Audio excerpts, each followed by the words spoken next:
Good evening and welcome to Policy and Resources Committee acting as the planning referral body. Today is the 13th of July. I'm Councillor Martin Cox and I'm the Chairman of the Policy and Resources Committee, which this evening is acting as the planning referral body. I'm pleased to welcome you to this remote meeting of the committee. The meeting will be broadcast live and recorded for playback on the Council's YouTube channel, and this will include the instant messaging. Will anybody else be recording the proceedings? I ask only so that people at the meeting will know if this will be happening. I do not see anybody indicating in the IM messaging. I will take that as no and move on. Before we proceed further, I will ask Patricia Nairbaugh, the Head of Legal Partnership, to explain the role of the Policy and Resources Committee acting as the planning referral body. The approach of the committee will be taking in reaching decisions on the two planning applications before it and the issues members should be aware of when undertaking a regulatory function, including general guidance on predetermination. So I'll pass over to Patricia.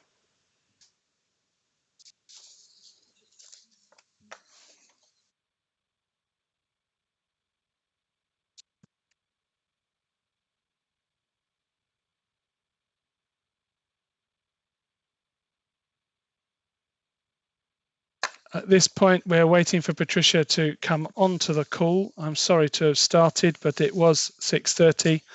My fault for not checking to see whether she was logged on. Let me just have a look ahead. I think what I'll do is I'll come back to that. I'll explain my role and we'll wait for Patricia to come in the next minute or so.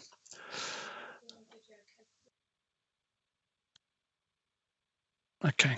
My role as chairman will continue. However, the responsibility for managing the meeting has been temporarily assigned to the Democratic and Electoral Services Manager, who I will refer to as the facilitator. This officer will not steer the debate. He will merely assist in implementing the remote meeting protocols.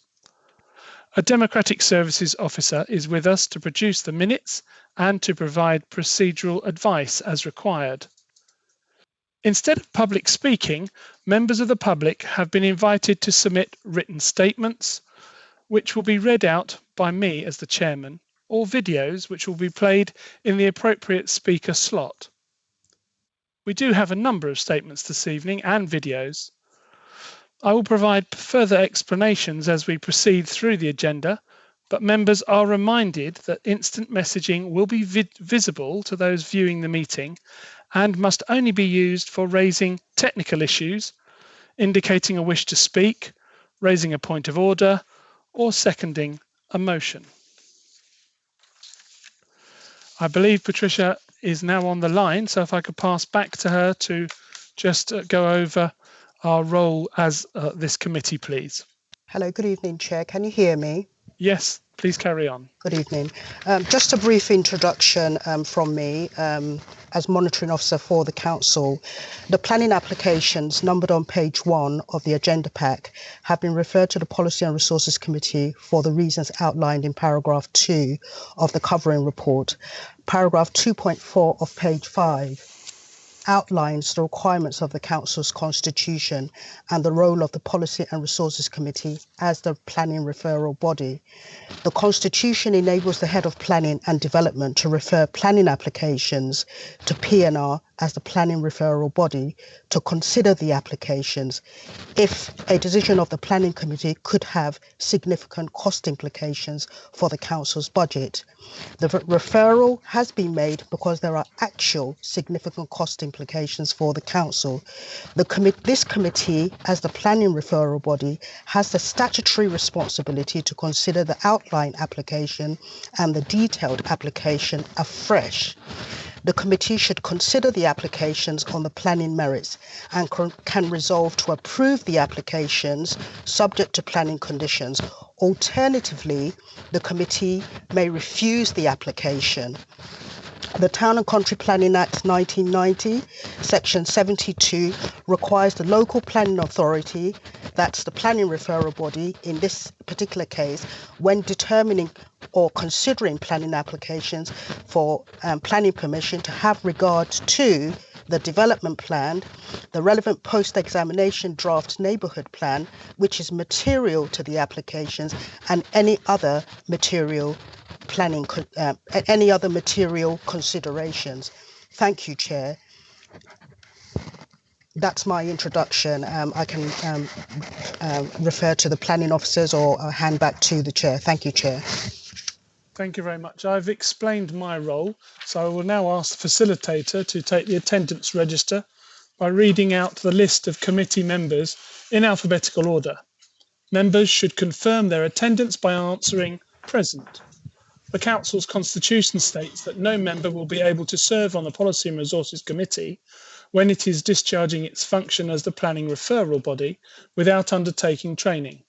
So in responding to the roll call, could the members please confirm that they have undertaken the training necessary? Thank you, Chairman. Good evening, members. Councillor Blackmore? Present, Mr. O'Connell, and yes, I have had planning training. Thank you very much. Councillor Burton? Present and trained. Thank you. Councillor Chapeltay? Present, and I confirm that I have completed all mandatory planning training. Thank you. We have apologies from Councillor Clark. Councillor Cox? Present and planning trained. Councillor English? Present and pretty much trained to death. Councillor Gooch? Present, and I have attended all the training. Councillor Harvey? Present, and I have attended all training. Thank you. We have apologies from Councillor Mackay. Councillor Mortimer? Present, and I've received all the training. Thank you. We have apologies from Councillor Newton and from Councillor Perry. Councillor Pearl? Present and duly trained. Thank you. Councillor Round? Present and fully trained. And we have received apologies from Councillor Springett. Chairman, would you like me to run through the substitute members and confirm their training as well as we're on that? Yes, please, while we're there. Yeah. Councillor Bryce? Good evening. Can you confirm that you have completed the training? I've been informed by our officers that I have attended the relevant training.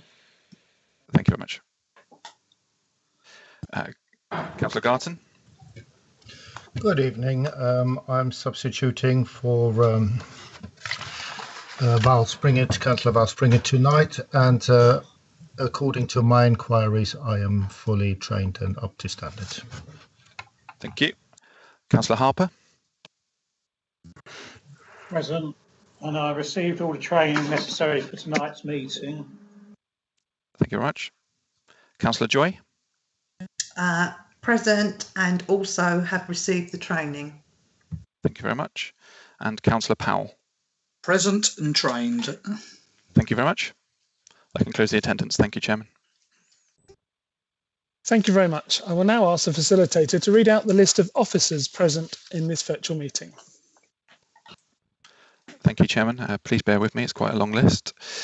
We have Alison Broom, Chief Executive, William Cornell, Director of Regeneration and Place, Mark Green, Director of Finance and Business Improvement, Rob Jarman, Head of Planning and Development, Austin Mackey, Major Projects Manager, Richard Timms, Principal Planning Officer, Brendan Wright from KCC Highways, Patricia Narrable, Head of Legal Partnership, Gerald Parks, Legal Officer, myself, Ryan O'Connell, Democratic Electoral Services Manager as Facilitator, and Debbie Snook, Democratic Service Officer and Clerk for the committee. Thank you, Chairman. Thank you very much. Because we've now heard from the councillors who are standing in, for those who are not here, I will move on to item 3. Urgent items. I intend to take any verbal updates in relation to agenda item 8 as urgent items, as they will contain further information relating to any applications to be considered at this evening's meeting. I'd like to ask the facilitator under item 4 to read out the names of any visiting members with, along with the agenda item that they've indicated they wish to speak on. Thank you, Chairman. We have Councillors Eves, Cummins and Spooner all to speak on item 8. Chairman, can I just also suggest that we do cover the substitute members, just to be clear on who is substituting for who, so we have that for the records. Okay, in which case I would now ask the facilitator to read out the list of substitutes and the people who are not attending this evening's meeting. Thank you, Chairman. So we have Councillor Bryce for Councillor Perry, Councillor Garton for Councillor Springett, Councillor Harper for Councillor Mackay, Councillor Mrs Joy for Councillor Clark, and Councillor Powell for Councillor Newton. Thank you, Chairman. Thank you very much. That's obviously kept us nicely up to date to comply with everything. Thank you. Right. As visiting members are required to provide prior notice of their intention to speak, there should not be any latecomers, and it may be difficult to identify them, especially if they're dialing in. So that we've covered that now. Item 5, disclosures by members and officers. Are there any disclosures by members or officers, please? You should speak now. I will take silence as golden and that there are nobody who wishes to disclose anything. Item 6, there has been extensive lobbying regarding the applications before us. So may I just ask whether any members have not been lobbied? Again, I will take your silence if there is that indeed. So we will take it for the record that all members have been lobbied on both the items for this evening. Item 7, to consider whether any items should be taken in private because of the possible disclosure of exempt information. There are exempt appendices to item 8, which members may wish to discuss in private. The officers have set up a separate meeting in the event of it being necessary, and advice will be provided to us as required and if needed. Item 8, the general process. I will read out the agenda item and then refer to the officer who will be presenting the report. After the report has been introduced, I will call out the names of the people who've submitted written statements to be read out at the meeting or videos to be played in the appropriate speaker's slot. The statements will be read out by myself. I will then ask any visiting members for the item to make their contributions. Each member will be called by name. I will then advise members of the list I have received by instant messenger of those members wishing to speak, and then ask if there are any other members who wish to speak. At the appropriate points after members have spoken, I will invite the officer to respond. After the list of members wishing to speak has been exhausted, I will ask if any members wish to come back with more questions or comments. If a member wishes to propose a new motion or amend a current one, I will ask for a seconder with members going through instant messaging or indicating verbally. And the first one to signal will be the seconder. The seconder will be asked if they wish to speak or reserve their right. And at the end of the debate, any amendments having been voted on, I will then sum up the original motion or the substantive motion and it will be put to the vote. I will ask the facilitator to go through the list of members in alphabetical order and ask them for their vote, which would be for, against, or abstain. By voting, the member will be confirming that they have been present for the whole debate on the particular item on which to take an informed decision. If there is no response, it will be assumed that a member is not present. I will have a second for casting votes regardless of whether I have used, I will have a second or casting vote regardless of whether I have used my first vote. The Democratic Services Officer will ask to confirm I will ask the Democratic Services Officer to ask to confirm the result of the vote, and I will announce the decision. Unless requested by 3 members of the committee, the instant messaging or verbally in the debate, the names of those voting for or against the motion or amendment sorry, the screen changed. I thought something had happened. The names of those voting for or against the motion or amendment or abstaining from the voting will not be entered in the minutes. At the conclusion of the first application, I will ask for a short break. So to agenda item 8. I call upon Mr. Richard Timms, Principal Planning Officer, to introduce the report. Thank you, Chair. Good evening, members. So this is the outline application for up to 440 houses, with access only being sought at this stage. As members are aware, this application is at appeal, but you're being asked to decide what decision the council would have made, and therefore what position we take at appeal. The appeal has now started, and the statement of case is due on the 5th of August. So I'll run through the site location plan. You can see the red outline here, and the site's mainly made up of an arable field, the large white area, and in the northeast corner, a sort of overgrown scrub area around the church. We've got Church Road here on the east side, and that's where the 2 access points are proposed. We've got St Nicholas Church, which is Grade 1 listed just here, and behind that is Church House, and that's Grade 2 listed. We've got the Downswood Housing Estate to the north, Chapman Avenue to the west, which is set at a much lower level than the site, and housing off Woolly Road to the south, and an area of ancient woodland in the southeast corner. There are a few houses just to the south here, which includes the rectory, just here, which is Grade 2 listed. Just run through some of the photographs of the site. So this is obviously Church Road here. We're looking northwards, and this is the edge of the site here where the hedge is. You can see the listed church behind there. This is sort of hopped on the other side of that hedge. We've got the site frontage, the hedge there on the right hand side, and the church, and this is obviously the arable field. You can just about make out the roof of Grade 2 listed Church House behind. This is over the other side, so the church is behind us now. Again, the hedge along the front, and just again the roof within there is the roof of the rectory, Grade 2 listed, and the site is running off to the right here. This is from the same position, and the mature trees in the background there are the west boundary and Chapman Avenues behind there. As you can see, the site opens out here. Now we're over onto that west boundary, so the trees I was pointing at are just here on the right, and this is looking southwards as the site rises, and Woolly Road is behind there. And now we're up on that boundary, so you've got properties in Woolly Road, as you can see there, and that's facing back down from the same position.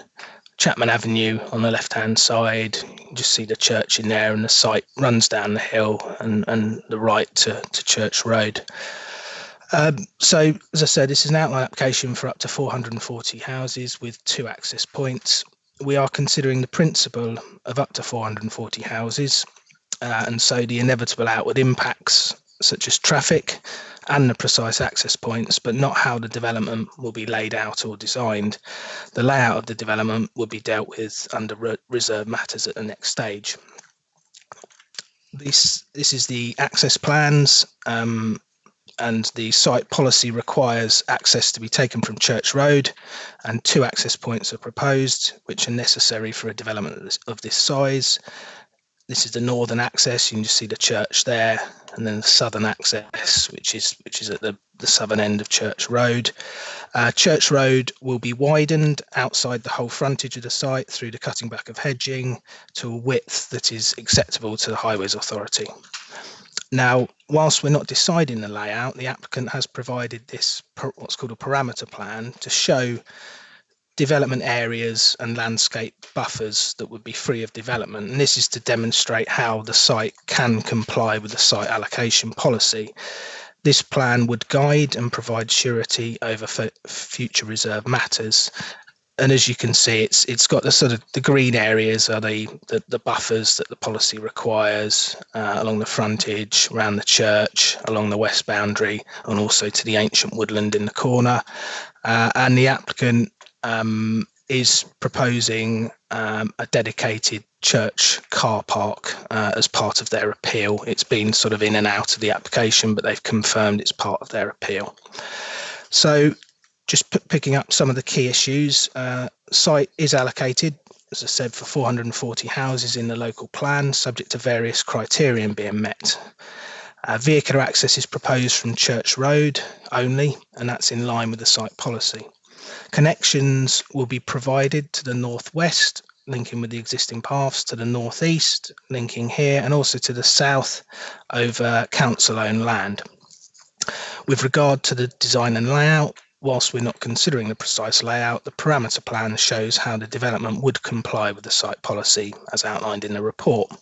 This provides the necessary protections and buffers to the west and east site boundaries and to the ancient woodland. In terms of heritage, we've got St Nicholas Church, which is obviously Grade 1 listed, and Church House behind, Grade 2. And in allocating the site for 440 houses, the council has accepted there will be an inevitable impact upon the setting of these listed buildings. However, the site policy has set criterion that would ensure the impact upon the church would be acceptable, including an undeveloped section of land along the east to protect the setting and ensure views from Church Road, an undeveloped area to the north, and development being built at lower density along the east edge. We're not considering the layout, but clearly these undeveloped areas can be achieved. These undeveloped areas are also acceptable to historic England. The development would nonetheless result in some harm to the setting of the church and church house, but this is less than substantial harm, and that is a position also agreed by Historic England. In this scenario, the public benefits of the development must be weighed against this harm in line with national guidance and NBC heritage policies. As outlined in the reports, there are significant benefits from the development, including the provision of much needed housing, and indeed the site contributes around half a year's supply of the borough's housing need. Also benefits from significant affordable housing provision and economic benefits through employment in developing the site. With compliance with the site policy achievable and these public benefits, this is considered to outweigh the level of harm. Historic England did raise objections due to the lack of a dedicated car park for the church, and whilst officers do not agree with the reasons for this objection, the applicant is including the car park within their appeal proposals, so that would remove the Historic England objection. Turning to another key issue, traffic. The wider traffic impact of this site, along with all the other southeast strategic sites, was assessed at the local plan examination, where the local plan inspector concluded that the traffic impacts are acceptable, subject to the mitigation measures outlined in the local plan policies. In addition, the council has recently granted planning permission on all the other southeast sites, where the forecasted cumulative traffic impacts, which importantly included this site, were assessed and deemed acceptable.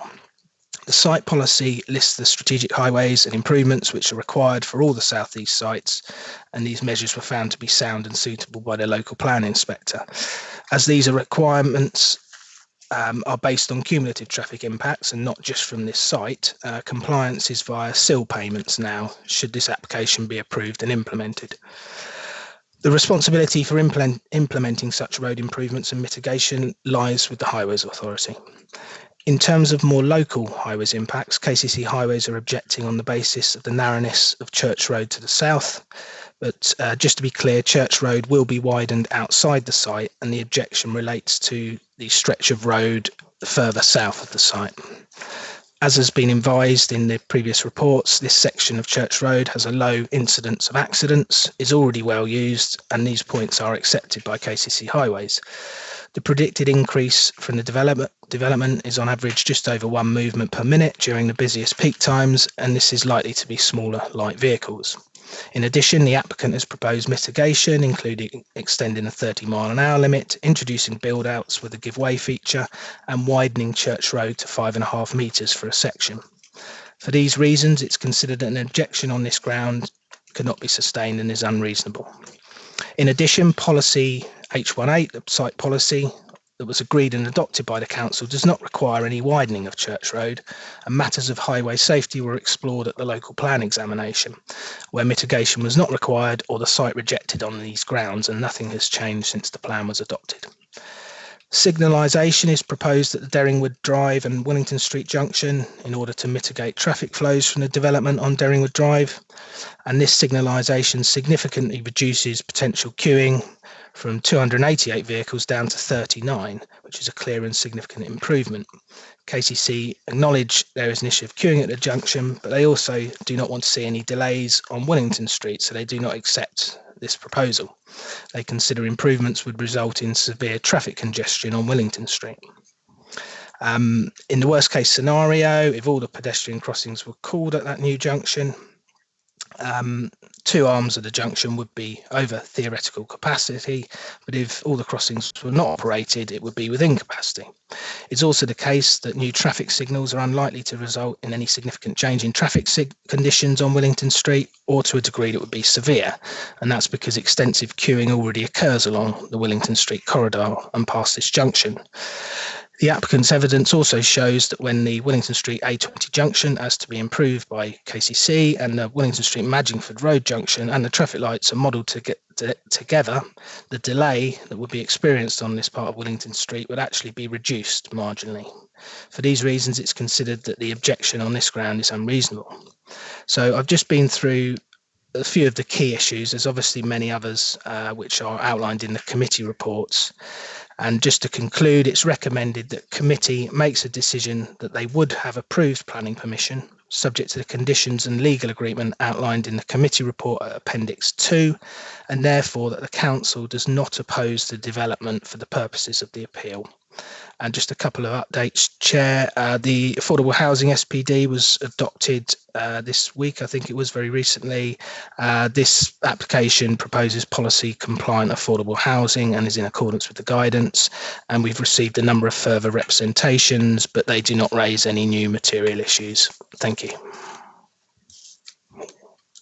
Thank you very much for that, Richard. I believe we have Rob Jarman, Head of Planning, who wishes to add.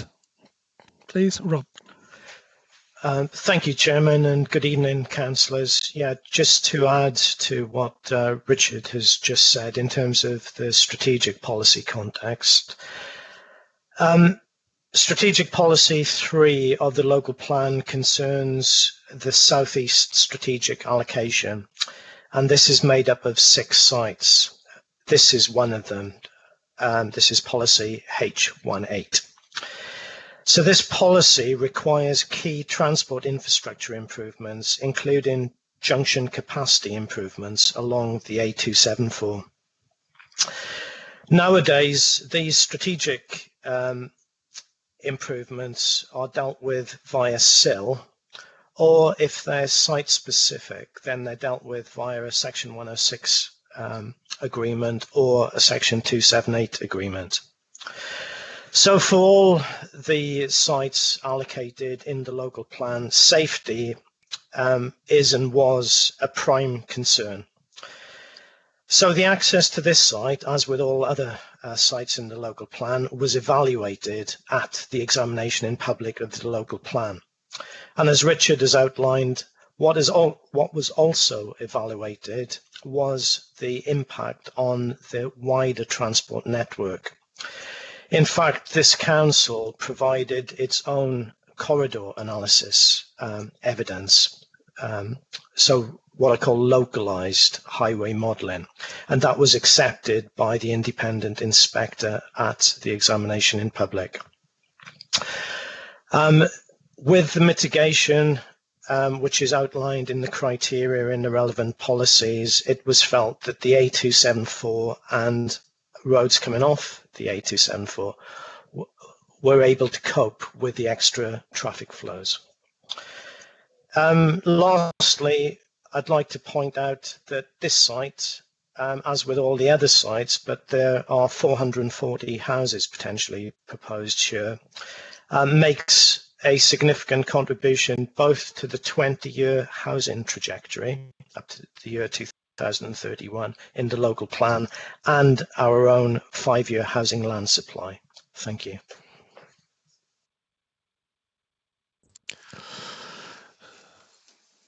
Thank you very much, Rob. Thank you very much, Mr. Timms.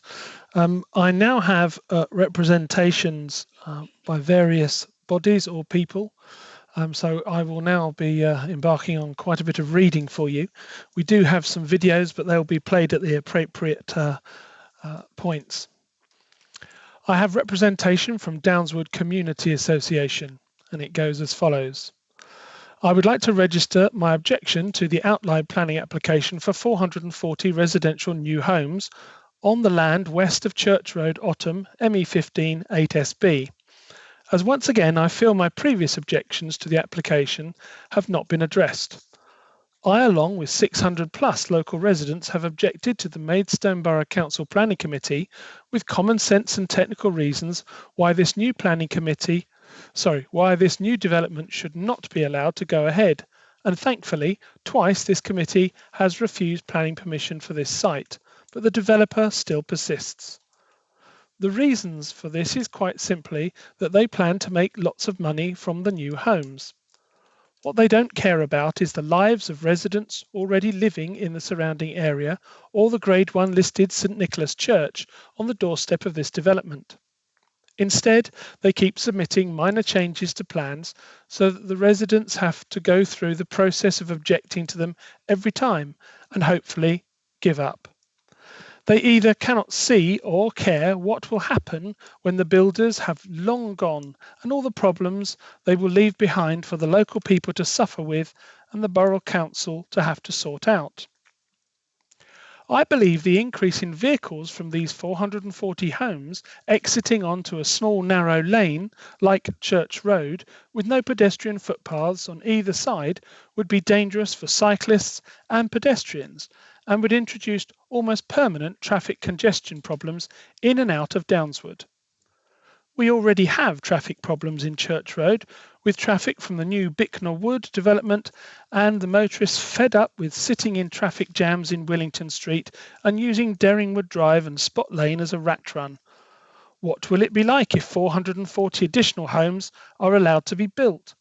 On average, that may be ending up to 700 cars and vans clogging up the local roads.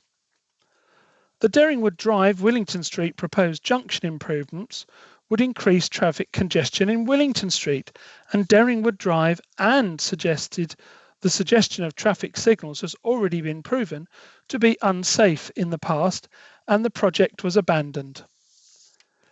In bad weather, the bottom of Spot Lane and Mallard's Way, it's impassable with the flooding of the River Len.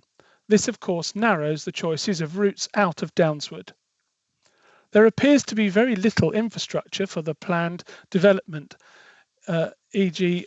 GP surgeries, post offices, bus routes, schools, and surely the lack of these will impact greatly on the residents of new homes in the area. Yes, Downwards has a pharmacy and a bus route, and that's it. I urge the members of the Policy and Resources Committee to agree with the Planning Committee and please refuse planning permission on common sense grounds. That was from Mr. Everett, Honorary Chairman of Downswood Community Association.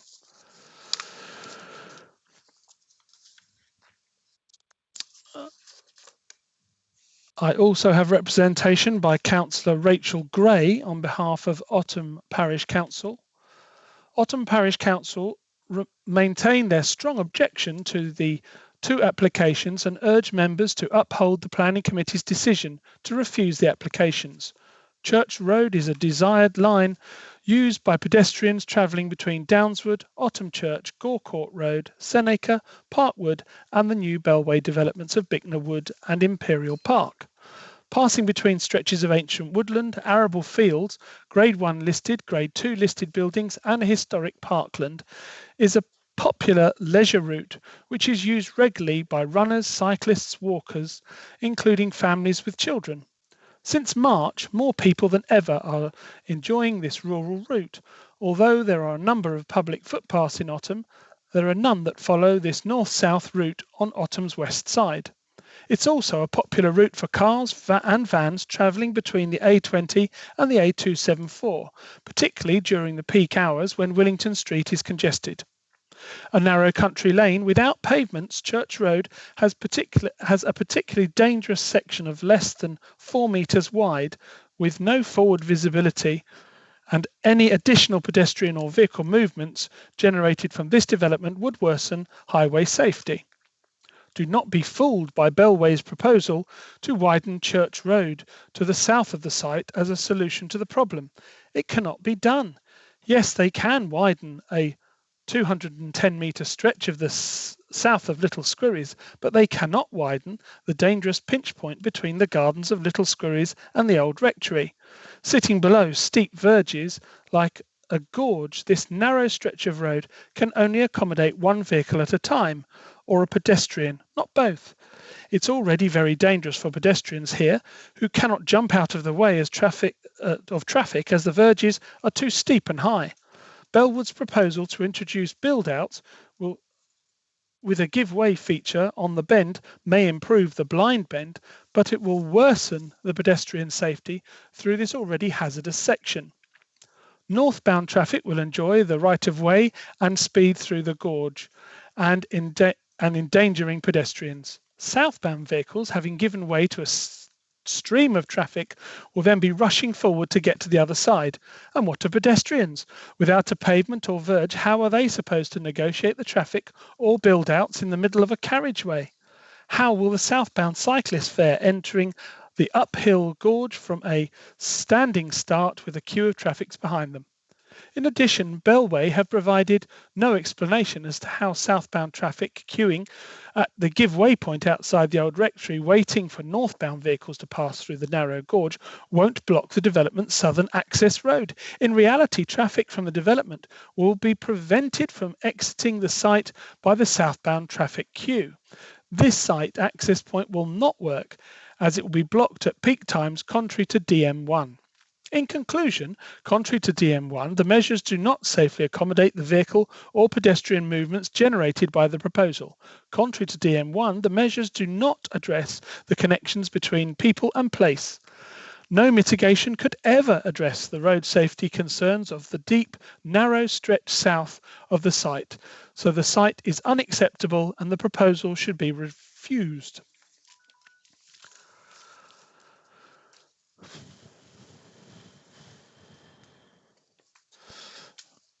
Right, Councillor Weeks from the Downswood Parish Council has a video. Thank you, Chairman. Just bear with me while I share my screen with you. Hopefully you should see him momentarily.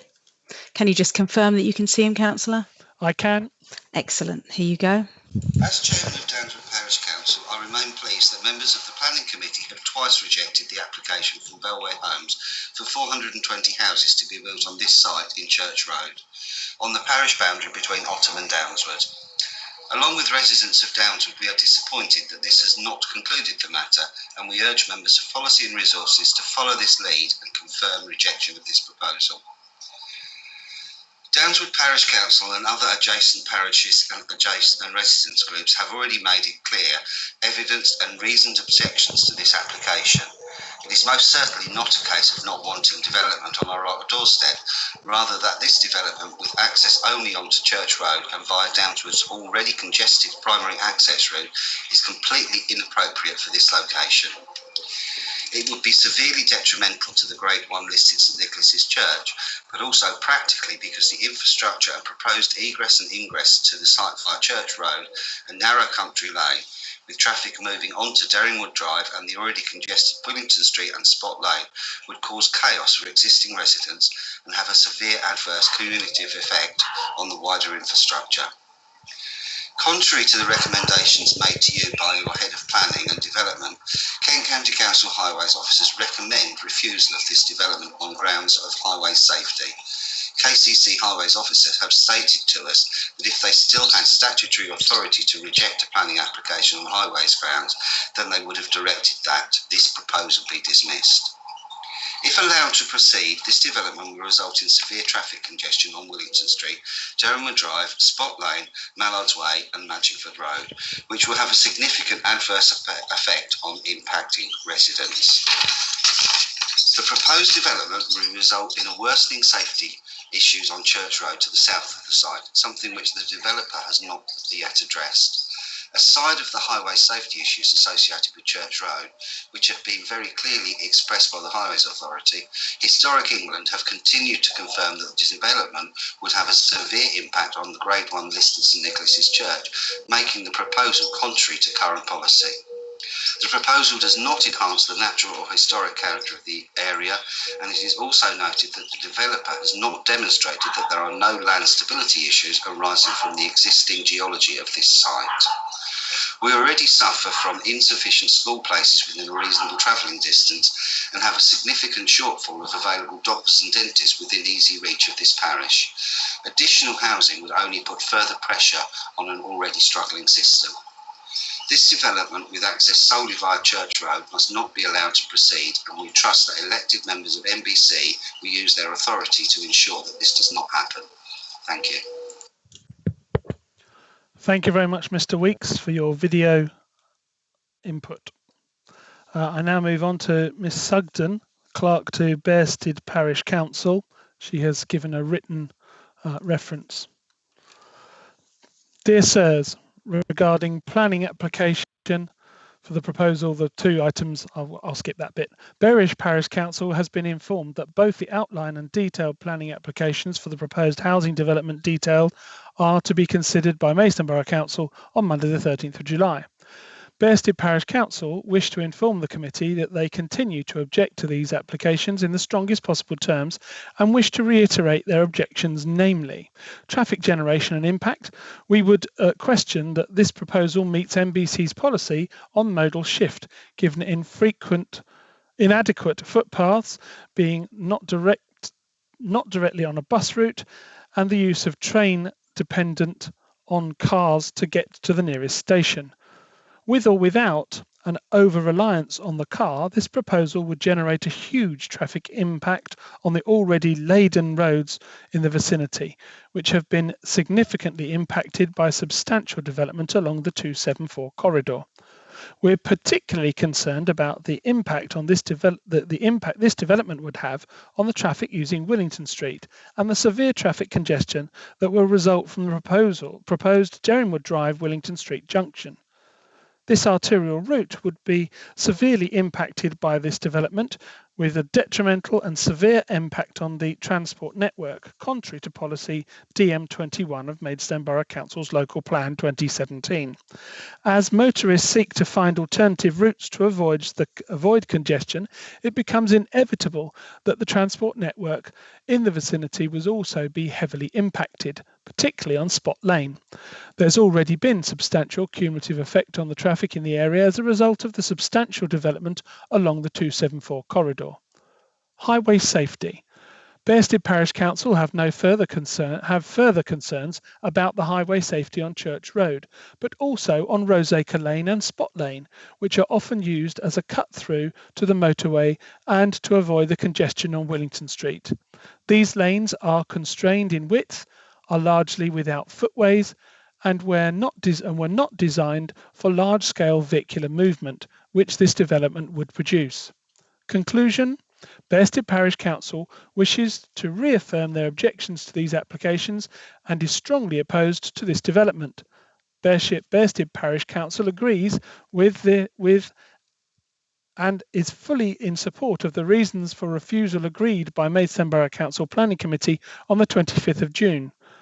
We also request that the Policy and Resources Committee reaffirms the decisions of the Maidstone Planning Committee and refuses both applications for reasons set out in paragraph 2.19 on page 7 of the agenda to be considered by the Policy and Resources Committee meeting this evening.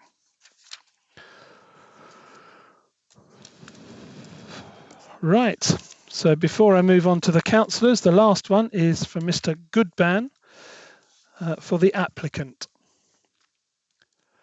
Thank you for the opportunity to address the committee.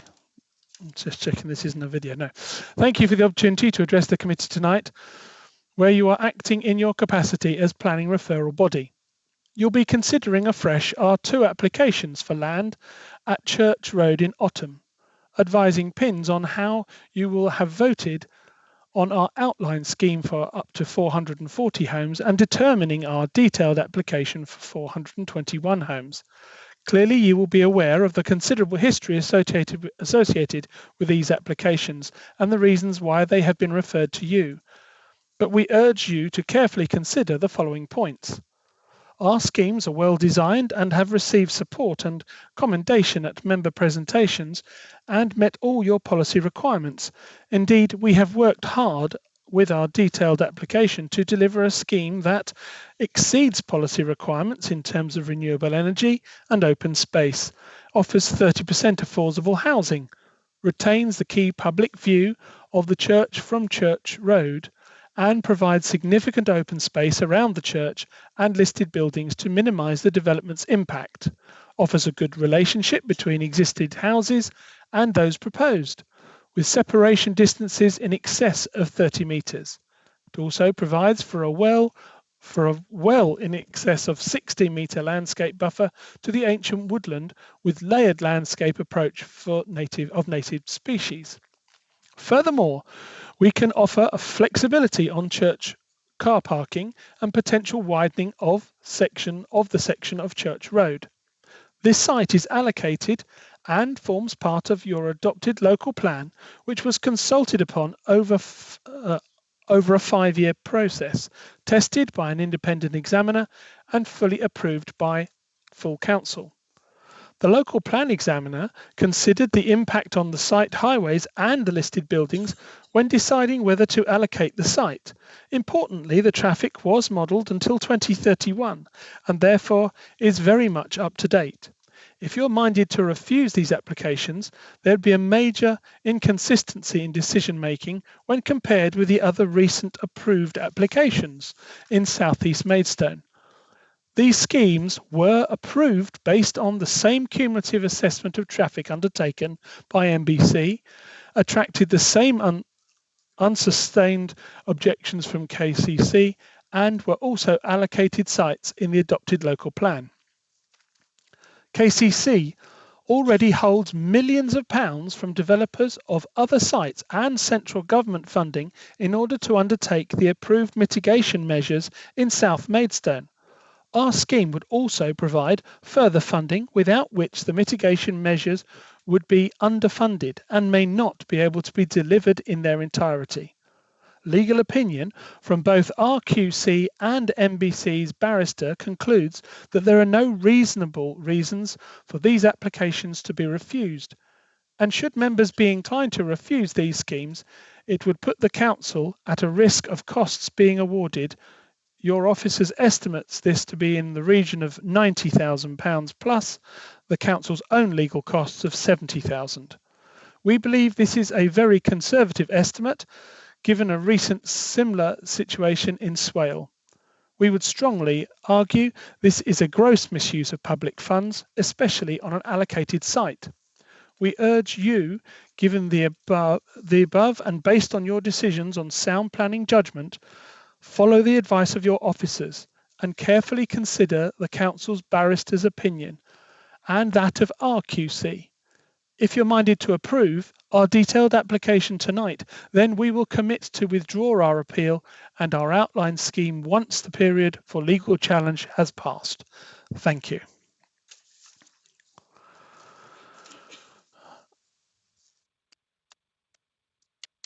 Okay, I would like to call on Councillor Spooner, please, who is a visiting member and wishes to address the meeting. Thank you, Mr. Chairman. I hope you can all hear me. Good evening, members. I'm addressing you as Vice Chairman of the Planning Committee and as Ward Member for Bearsted. The site of both applications is allocated for residential development on the local plan, but there are unresolved objections to both of them from Kent Highways, which is the Borough Council's statutory advisor on highway matters. The Planning Committee has considered that the unresolved objections by Kent Highways are material planning considerations that justify refusing planning permission for both applications. The reasons for refusal agreed by the Planning Committee are set out in bold in paragraph 2.19 on page 7 of the papers for this evening's meeting. I urge you to study them carefully. They are exactly as recommended by Kent Highways. All the planning and legal advice we have so far received from our officers is predicated by an assumption that their highway advice overrides that of Kent Highways, even though Kent Highways are our statutory advisor on highway matters. It will be highly irresponsible of the Borough Council to grant permission for these housing schemes against the considered objections of Kent Highways. I request as strongly as I can that you refuse permission for these two applications for the same reasons that were agreed by the Planning Committee. Based on the sound advice of Kent Highways, I think we have a good chance of defending our decisions on appeal. If not, I would consider it unlikely that an inspector would make an award of costs against the Borough Council for refusing these applications, which we will have done solely on the sound advice of Kent Highways. And a quick further point. All the new housing now being built in Ottoman and Langley is dependent upon many improvements being carried out to the A274 Sutton Road. Yet at the Maidstone Joint Transport Board meeting last Wednesday, a KCC Highways officer stated that the Willington Street Sutton Road junction improvement will not be taken forward unless an acceptable scheme can be produced. Members have so far rejected, with public support, all such attempts to approve such a scheme. There is now a risk that all the other improvements to the A274 Sutton Road may now lose their funding and may not be carried out. So far, some 2,200 new homes have been built or are planned to be built in the Ottoman and Langley area. Yet over the past 5 years, we have not seen one single improvement to the A274 Sutton Road, and there now seems to be no real prospects of if and when any of them will ever be carried out. Granting permission for a further 440 new homes off Church Road will simply add to this highway chaos. Thank you very much for listening. Thank you very much, Councillor Spooner. I now have Councillor Kimmants, please. Good evening, Chairman. Good evening, members. I think Councillor Spooner has summed it up quite well there. I stand by my decision. I sat on both committees and I weighed up the evidence of the road. Obviously, you know that I'm a professional taxi driver. I have been a professional taxi driver for over 30 years. But when they named the road, they named it Church Road. Well, it should have been named Church Lane because to me, it's not a road, it's a lane. So I'll leave it there because there's nothing really I can add to that. Thank you very much. Thank you very much, Councillor Kimmants. Councillor Eaves is also present and wishes to address the committee. Thank you, Chairman. Thank you, fellow councillors. If you were following the two planning committee meetings that have happened prior to this meeting, you'll know that I was the proposer to refuse on both occasions. The grounds for refusal on the 25th of June, so not the indicative vote, but the vote that put this to you this evening, was changed on the grounds of on what we felt that we would be able to defend at appeal. So the appeal consideration has been made by the planning committee. The planning committee was given this to decide, and we had all the information present. Additionally, you actually now have extra information, as Councillor Spooner pointed out, following that meeting on Wednesday at the JTB. That shows us now that actually the applicant's mitigating grounds may not actually happen. That's something that you need to seriously consider if you were minded purely based on previous information to grant this application. Now, I won't go over what Councillor Spooner has added because the grounds are there. They're in that document that you've all received. You have the information and you have the grounds backed up by KCC Highways, our statutory advisor on this. However, just to point out that many of you might not know, and the planning committee are probably bored of me telling them, that I had the pleasure of living in Downswood for several years. I also lived at the bottom of Spot Lane. Anyone that thinks that Spot Lane is an accessible route when it's flooded is, well, it's not. That therefore means that even some traffic that would be going up Spot Lane at certain times of the year won't be able to. That's not been put into it. That's not been put into the reasons to refuse. There's numerous reasons why this should be refused. Unfortunately, we felt that it wasn't right to add it all in because we wanted to make sure that the appeal was as strong, the defence of any appeal was as strong as possible should it go that far. I implore you to continue the refusal of this application based on common sense, based on the advice of your statutory advisory board on highways, and really just with the evidence and information you've got in front of you, it should be a simple decision. And we believe, hence the decision that was taken at the planning committee twice, that this will be defendable and that costs won't be issued to MVC on the back of this. And I hope you come to the right decision. Otherwise, my opinion is, what's the point of having a planning committee if it's just going to be overridden? Thank you, Chair. Thank you very much, Councillor Eaves. I have seen notification from Rob Jarman, who wishes to come on this exact item, and then I will go back up and I will be asking Councillor Harper, Bryce, English and Powell in that order after this. Yes, thank you, Chairman. I hope this speeds up the debate. As I said in my short presentation, Kent County Council Highways opposed growth in the southeast of Maidstone. But as I said, this council put forward local transport modelling, which showed that development, as set out in the local plan, was acceptable, subject to specific mitigation. Now, as Richard Timms pointed out, all the mitigation is set out in criteria applicable to the 6 sites that make up the southeast strategic location.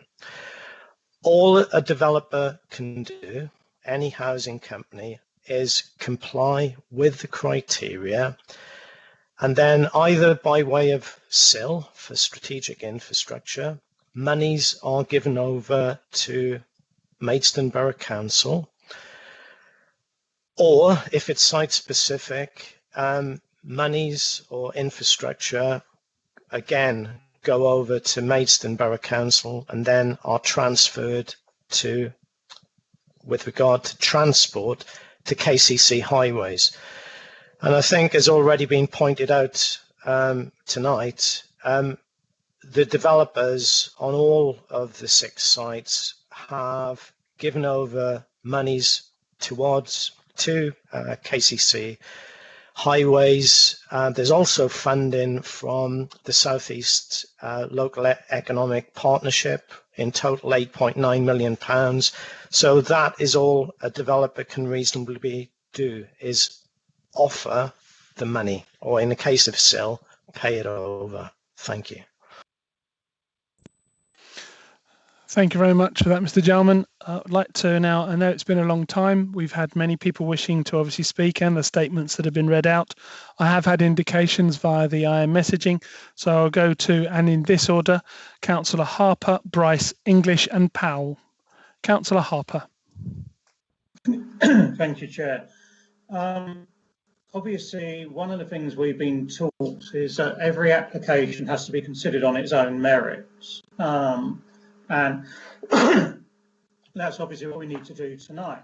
Now, like everybody else, I've got a copy of the, how many pages? 325-page local plan, which I've got in front of me. And when I turn to pages 129 and 130, it has the detailed policy which we need to set this against, which is policy 1(8), west of Church Road, Otton.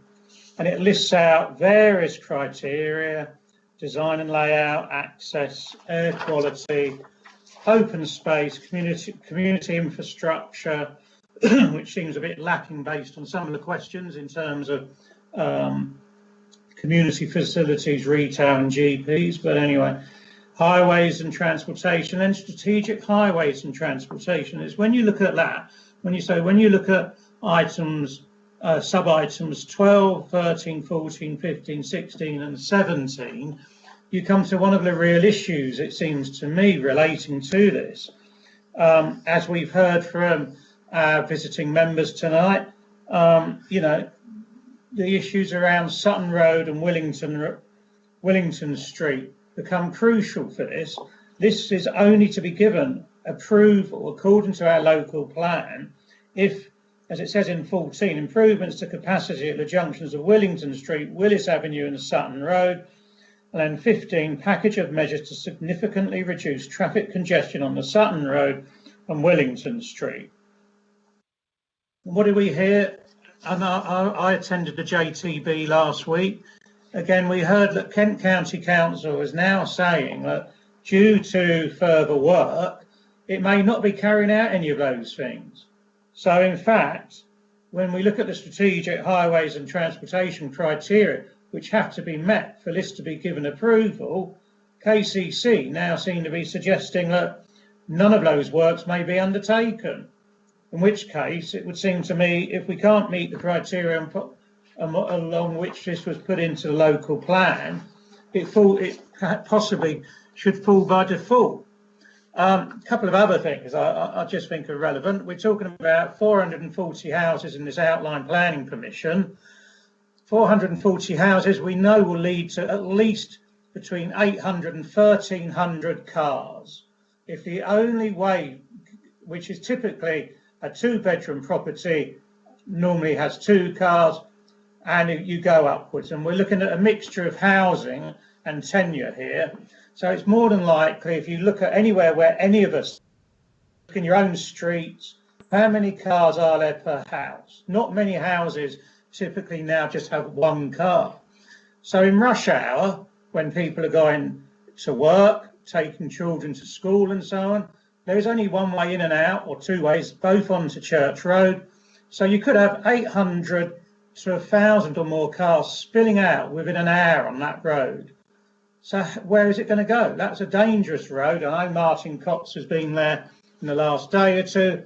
I was there just before this came up to the previous planning application, and that Church Road is just not acceptable. I really think we need to consider tonight and to hear perhaps from Kent County Council how, as Highways Authority, they're going to make this sustainable. Because it seems to me on the grounds of sustainability, which is what we have to assess all planning applications against, this on the whole seems to fail. I'm not moving a proposal at this stage because I want to hear from Kent County Council and the other councillors, but I will most likely be moving a proposal later on during the debate. Thank you. Thank you very much. Councillor Bryce, please. Thank you, Chairman. I hear what Mr. Jarman is saying about the other sites. I really do. I think I sat in determination of a couple of them on planning. I think where this site is different, having driven, finally getting out of lockdown, having driven around the area at length on Sunday, was the other sites come onto the main road. And this one actually obviously sits in a very different place. And there's 2 access points for it. There's Church Road and coming out and down past the other Bellway developments out onto Gore Court Road, or we go back down through to Derringwood Drive. And what I'm hearing, and I just want to make sure I've got this right, but what I'm hearing is the mitigation proposed is traffic lights, but I understand KCC are rejecting that and saying the traffic lights would not, whilst they might mitigate this development, would cause unacceptable and severe delay to Willington Street. So basically you might mitigate this housing development, but you're actually just pushing the problem elsewhere and causing severe congestion elsewhere. So, you know, that's not mitigation, is it? So that's my issue here, is that I hear what you're saying about all of the other improvements, but this is in a different situation for me. The other thing that I'm slightly irritated about actually when I went up there, and a question I have for officers, because I don't know if this ties to one of the policies in the local plan, but it seems to me that when Bellway put in their houses on their other sites, they could have actually done a slightly better job widening it around, I think it says here, widening of Gore Court Road between the new road, and I'm not sure what the new road means in that policy, and White Horse Lane, because it's actually, I mean, I had to stop and pull over several times just coming out past that new Bellway development then to get onto Gore Court Road. So that's not right. So even if you could widen Church Road, there seems to be an issue further up the lane. The other issue for me is pavement. So this is a question again. Is there no pavement to walk back along to access bus services on Derringwood Drive? Because again, if I look at those policies, bus prioritisation measures should be implemented. In the report, it just says, well, the bus company could do it if they want to. Improvements to capacity at the junctions of Willington Street, Wallace Avenue and Sutton Road. Package of measures to significantly reduce traffic congestion on Sutton Road and Willington Street, that's fine. Improvements to capacity at Wheatley, fine. Improvements to frequency and or quality of bus services along the A274 Sutton Road corridor. I think really what we're talking about here is how we get people from this site onto buses. And again, if there's no pavement, I don't think we can really say to people, you have to take your lives in your hands along this tiny lane and walk back down. But those were my questions on highways. And sorry, members, I saw a letter from Historic England where they said that even if the car park was put in, there would still be severe impact on the setting. So whilst they might want the car park, or the car park might help in some way, and I tried to find the letter, but the planning portal's gone down. And I don't know if Mr. Timms has got that letter, but I'm sure there was a paragraph in there that said even if the car park is provided, they still consider that this development would cause severe harm to that setting. So those were the kinds of questions. If somebody from KCC or the officers want to come back on those, that would be welcome. Thank you very much. I am going to take the next two people, which are Councillor English and Councillor Powell. Then I will ask Mr. Timms to come back to satisfy your questions you've raised so far, because that's the order. So Councillor English, please, then Councillor Powell. I think we need to be clear what we can and can't do here. Firstly, to say, as some people have sort of drifted into, any housing development on this site is unacceptable is not something we can do, because like it or not, and some of us don't like it, this is a local plan site allocation. So we can't just say the strategic policies don't allow it to happen.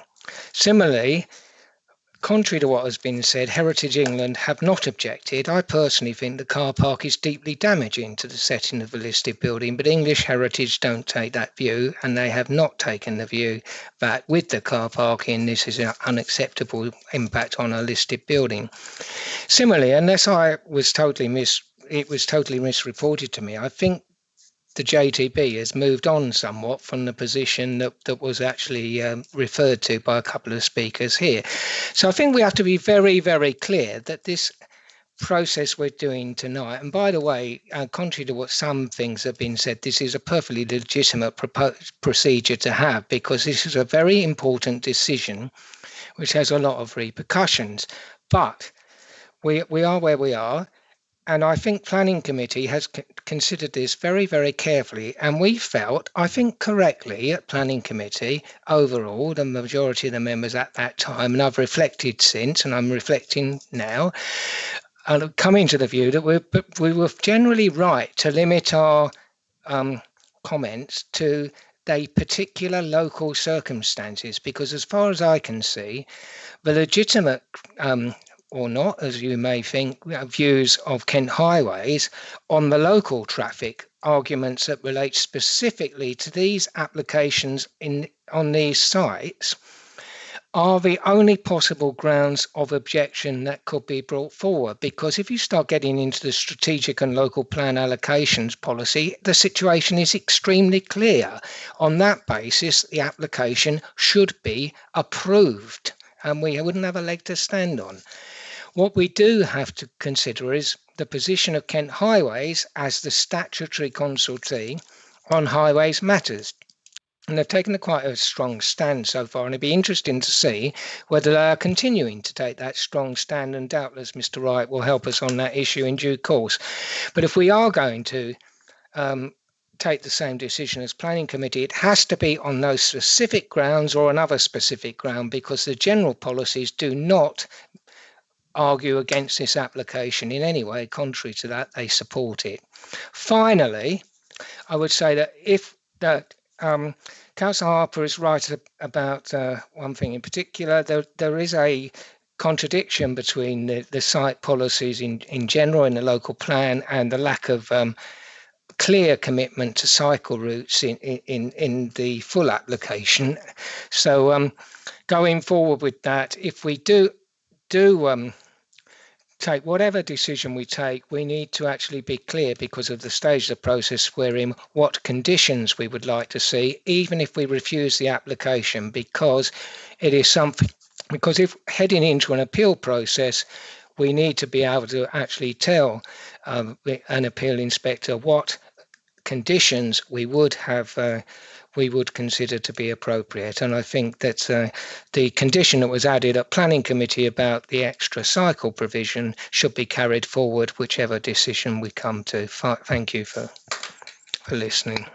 Thank you very much, Councillor English. We'll carry that note and hold that for looking forward. Councillor Powell, and then I will ask Mr. Timms just to go over those comments that have been raised, and then I'll come back to Karen Chapeltay. Yeah, thank you very much, Mr. Chairman. We've all spent hours considering the evidence relating to these two applications, and I don't think we need to rehearse the arguments any longer.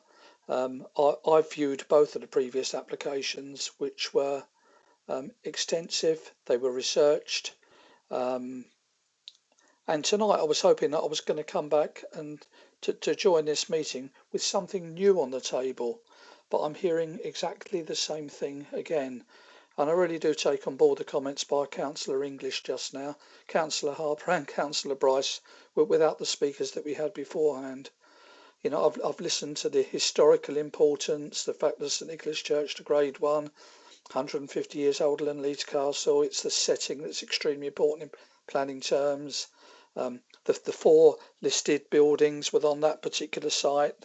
That there's lots of different reasons there where we can go into council policies, but as Councillor English rightly said, we've got to look at the areas tonight that we've got to concentrate, I believe, on the transport issues. And I don't think that there's any mitigation on behalf of the developer or indeed on behalf of our council supporting that decision tonight that's going to make me change. I mean, so much so that I'm quite prepared to put a proposal forward tonight saying that we uphold the decision of the planning committee, and we wish to reject this planning application. Why are you shaking your head, Mr. Chairman? We can't uphold. You would have to give your reasons. Okay, well, because these are new, so make sure so you're forming them correctly, please. No, you're absolutely right. It's a new planning application, but I'm just hearing the same as what I've been listening to all day and looking on YouTube, etc. But anyway, okay, proposals. I've heard both from the applicant and the objectors, as well as the outcome of the previous two decisions, which I'm not allowed to say, and I propose that the application be refused on the grounds of, whilst mitigating increased traffic congestion on Derringwood Drive, the proposed improvements to the Derringwood Drive and Willington Street junction will result in severe traffic congestion on Willington Street, contrary to policy DM21 of the Maidstone Borough Local Plan 2017 and paragraphs 108 and 109 of the National Planning Policy Framework, which will be supported by KCC Highways and hopefully supported again this evening. Also, the proposal will result in worsening safety issues on Church Road, which we've heard a lot about tonight, to the south of the site, which has not been addressed, and due to the constraints of the road are likely not to be addressed by the application proposals, and the mitigation proposed is not sufficient to overcome the safety concerns contrary to policy DM1 of the Maidstone Borough Local Plan 2017, again paragraphs 108 and 109 of the National Planning Policy Framework. Again, this was supported by KCC Highways. And because of that, I will add a third one to that as well, which was the absence of air quality modelling data in respect of traffic movements generating noxious fumes and particulates due to the stop-start and heavy hill climb from standstill at the proposed traffic light solution, view of the accepted overcapacity at this site has not been shown to meet the air quality impact assessment requirements of the local plan, which is contrary to policy DM6 of the Maidstone Borough Local Plan 2017 and paragraphs 108 and 109 of the National Planning Policy. May I second that, please, Chairman? I've already got you down there, Councillor Pearl, Thank you. seconding that. I was waiting till Mr. Powell, Councillor Powell finished. Councillor Powell, do you have that actually typed out? Can you, if not, can you just go back to the second point again, please? Because we're trying to obviously write that down, and our facilitators need to actually get that clear, because we'll have to repeat it so that everybody is aware of what they are voting on.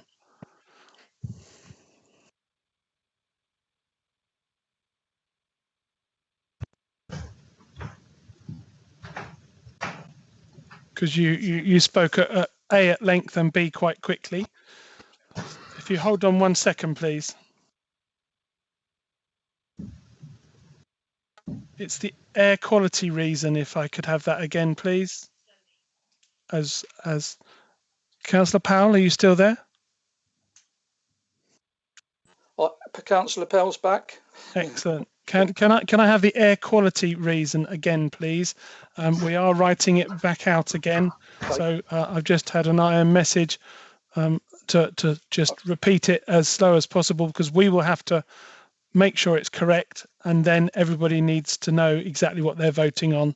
Okay, Mr. Chairman, the absence of air quality modelling data in respect of traffic movements generating noxious fumes and particulates due to the stop, start and heavy hill climb from standstill at I'm the sorry, proposed... members and Councillor Powell, could you read it more slowly, please?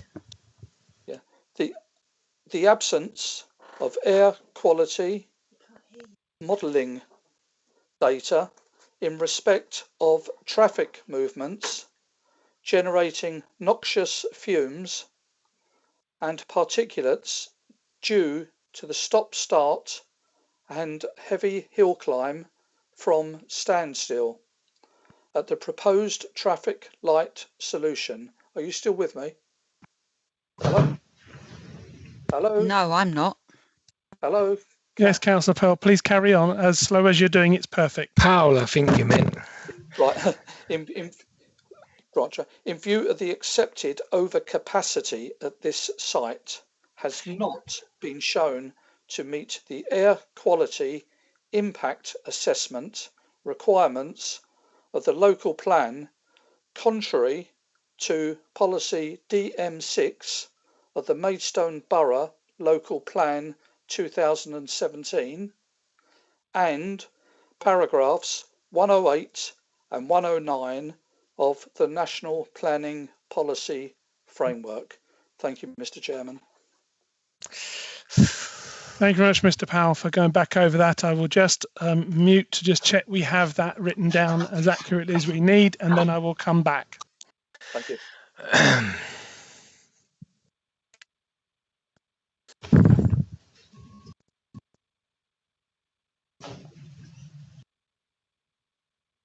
Okay, we now have that. That has been seconded by Councillor Pearl.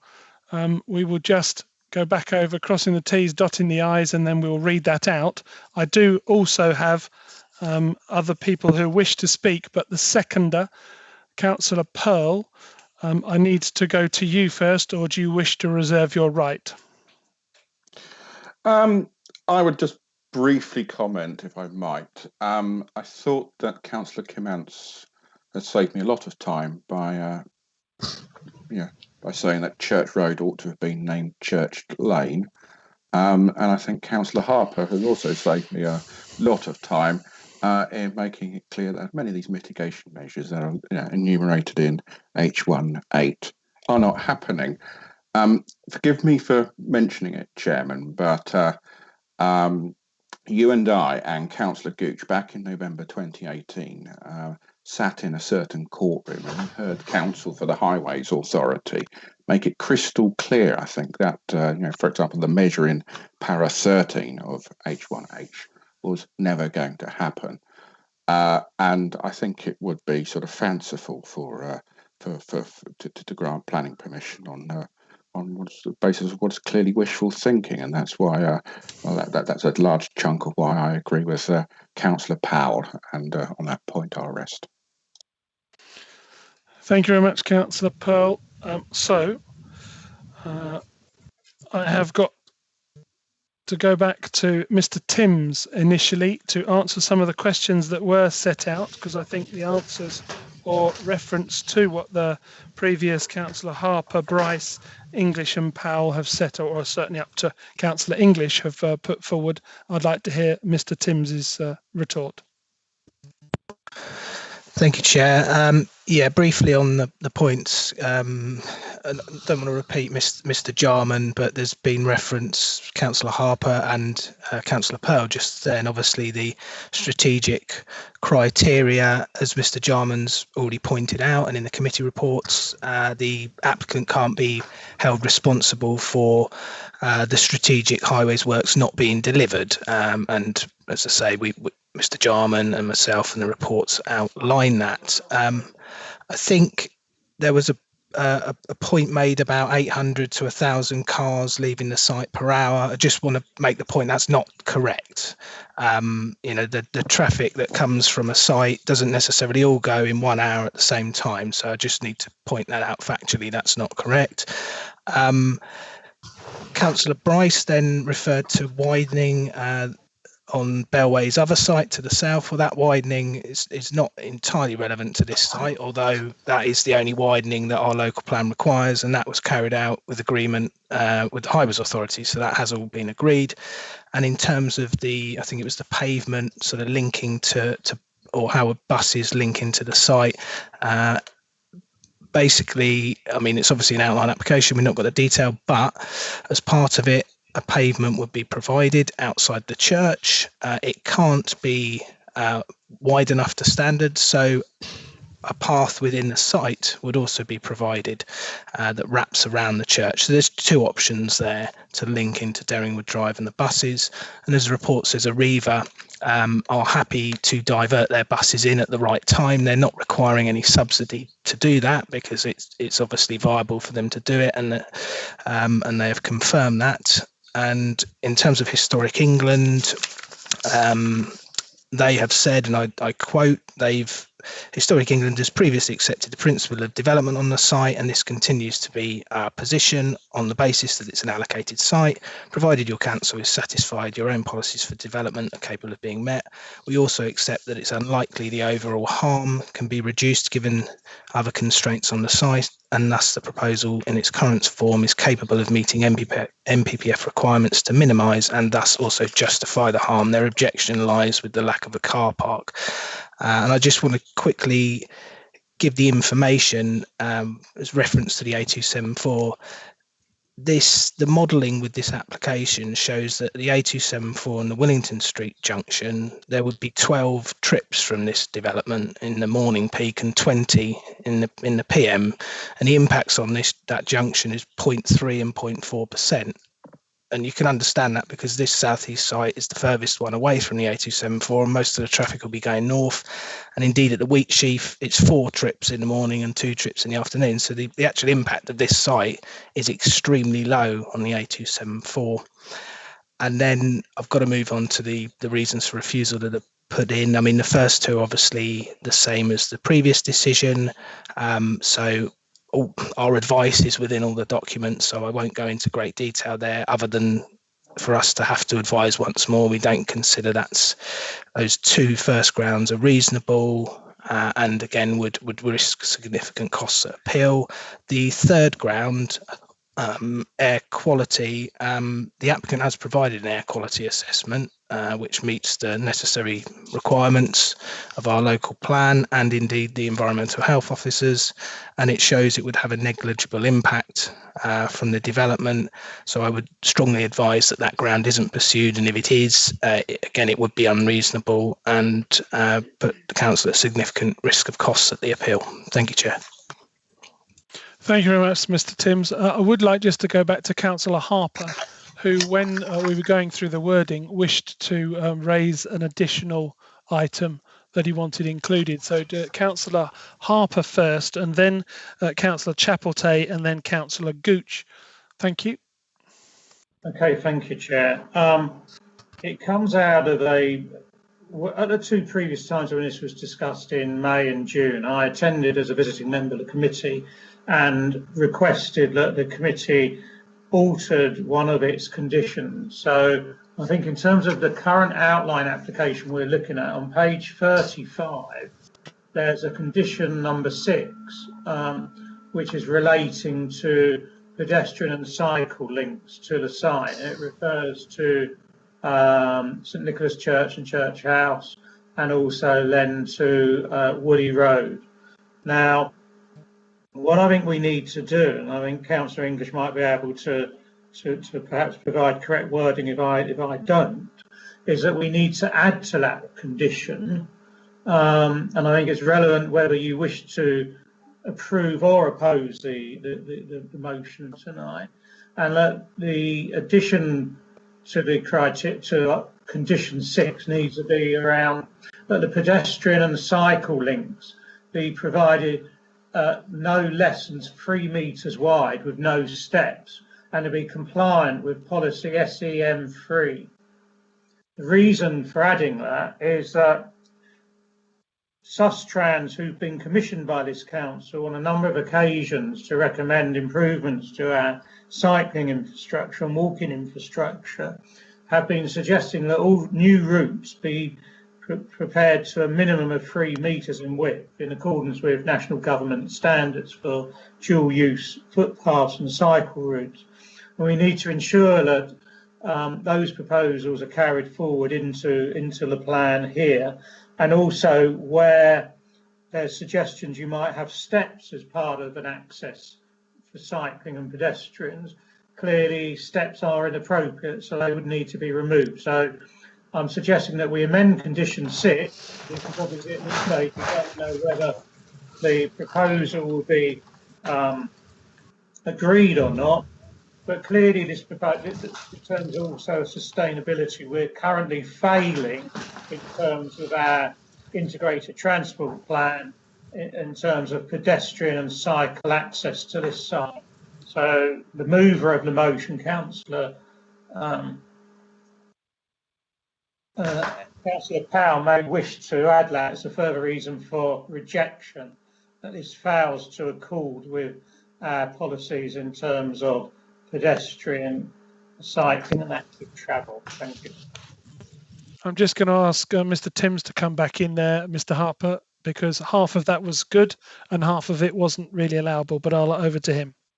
Thank you, Chair. Yeah, I don't see it as, obviously, if refused, we will have a discussion on conditions at the appeal, and I don't see any problem with those links being up to 3 metres.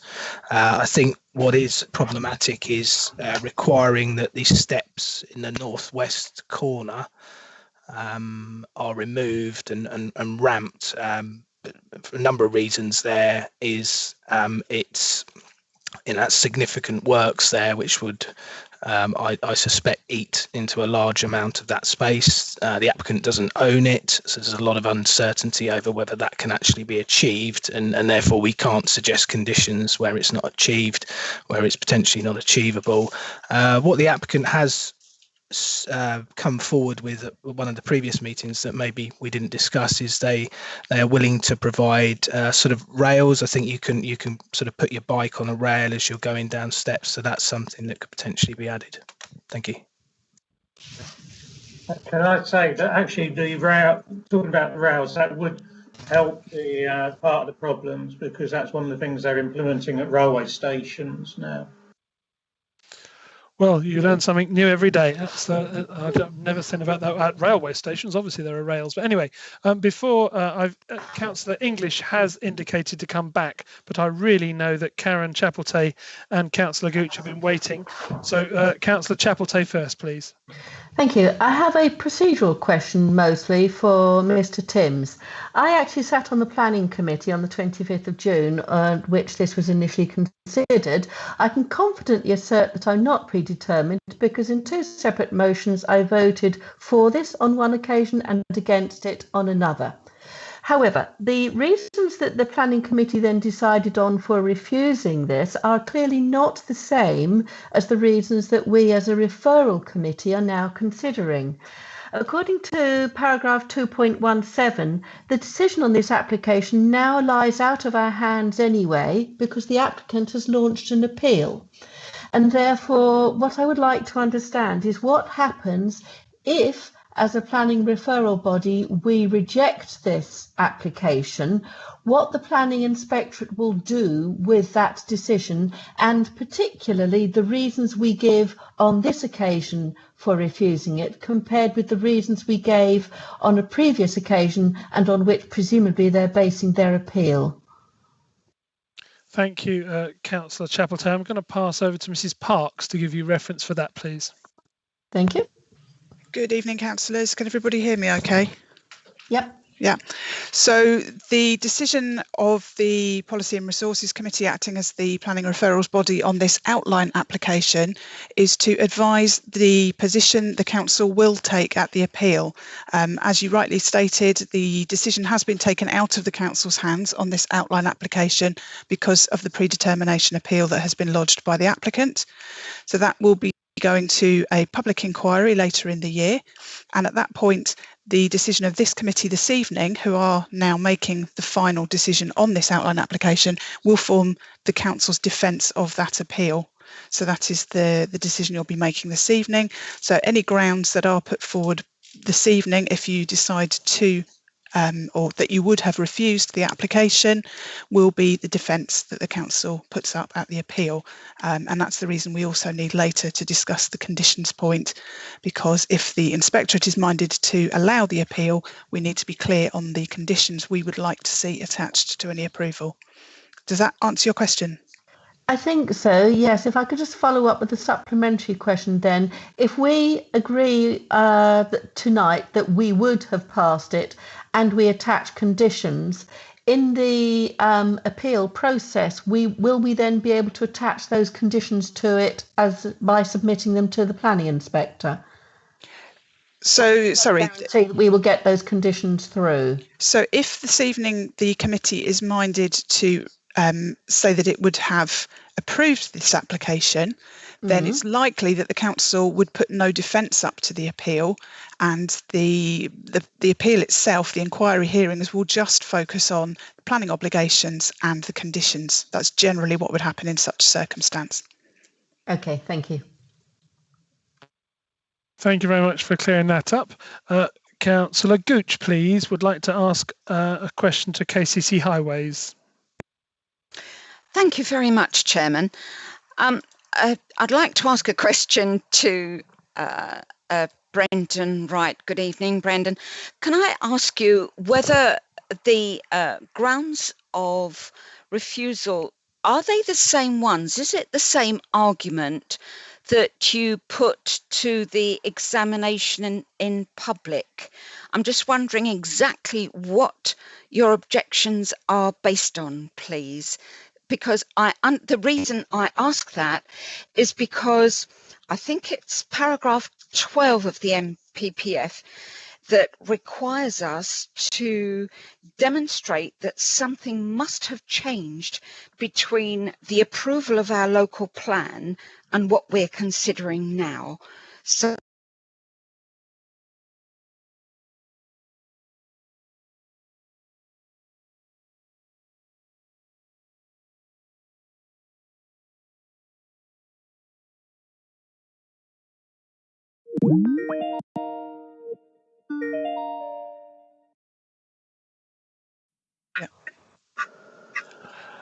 Hello, everybody.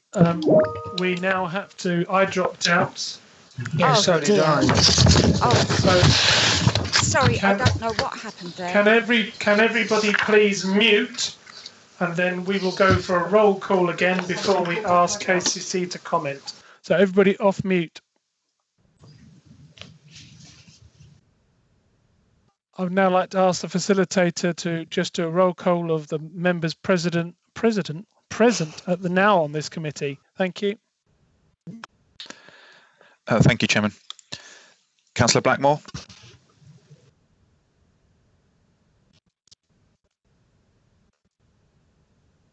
Councillor Blackmore. Doesn't actually look like she's rejoined the call yet, so I'll come back.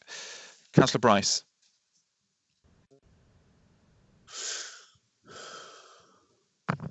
Councillor Bryce.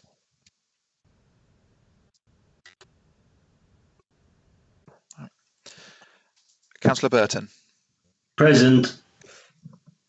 At least somebody is. Councillor Chapeltay. Present. Councillor Cox. Present. Councillor English. Present. Councillor Garton. Councillor Garton.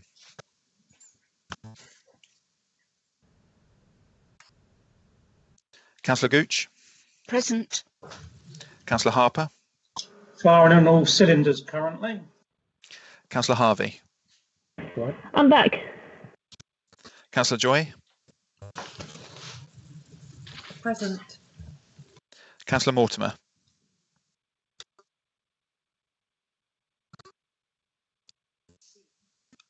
Councillor Mortimer. Councillor Powell.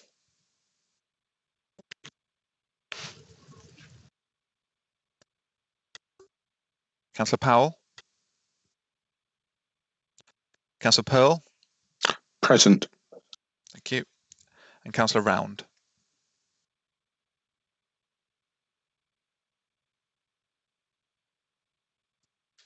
Okay, so given that the mover of the motion is one of the people that's not in the room, Chairman, I wonder whether we should actually just adjourn for a few minutes to see if everybody can rejoin and then pick it up again and take a new roll call. I think that's a good idea. So if you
of the Policy and Resources Committee acting as the Planning Referrals Committee. I'd like to pass over to Facilitator Ryan O'Connell to take the roll call, or are you happy to? Yes, we'll go from the beginning again, please. I just want to make this absolutely clear so everybody knows who's in. Thank you. Thank you, Chairman. Councillor Blackmore. Present. Councillor Bryce. Present. Councillor Burton. Still present. Councillor Chapel-Tay. Still present. Councillor Cox. Present. Councillor English. Present. Councillor Garton. I did struggle, but I'm back here. Thank you. Councillor Gooch. Present. Councillor Harper. Present. Councillor Harvey. Present. Councillor Joy. Present. Councillor Mortimer. Present. Councillor Powell.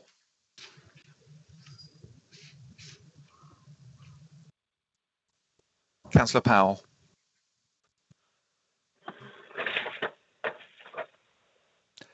Councillor Powell. Present. Thank you. Councillor Pearl. Present. And Councillor Round.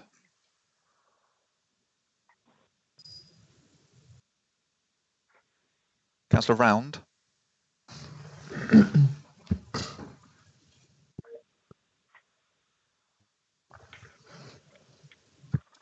Councillor Round isn't present, Chairman.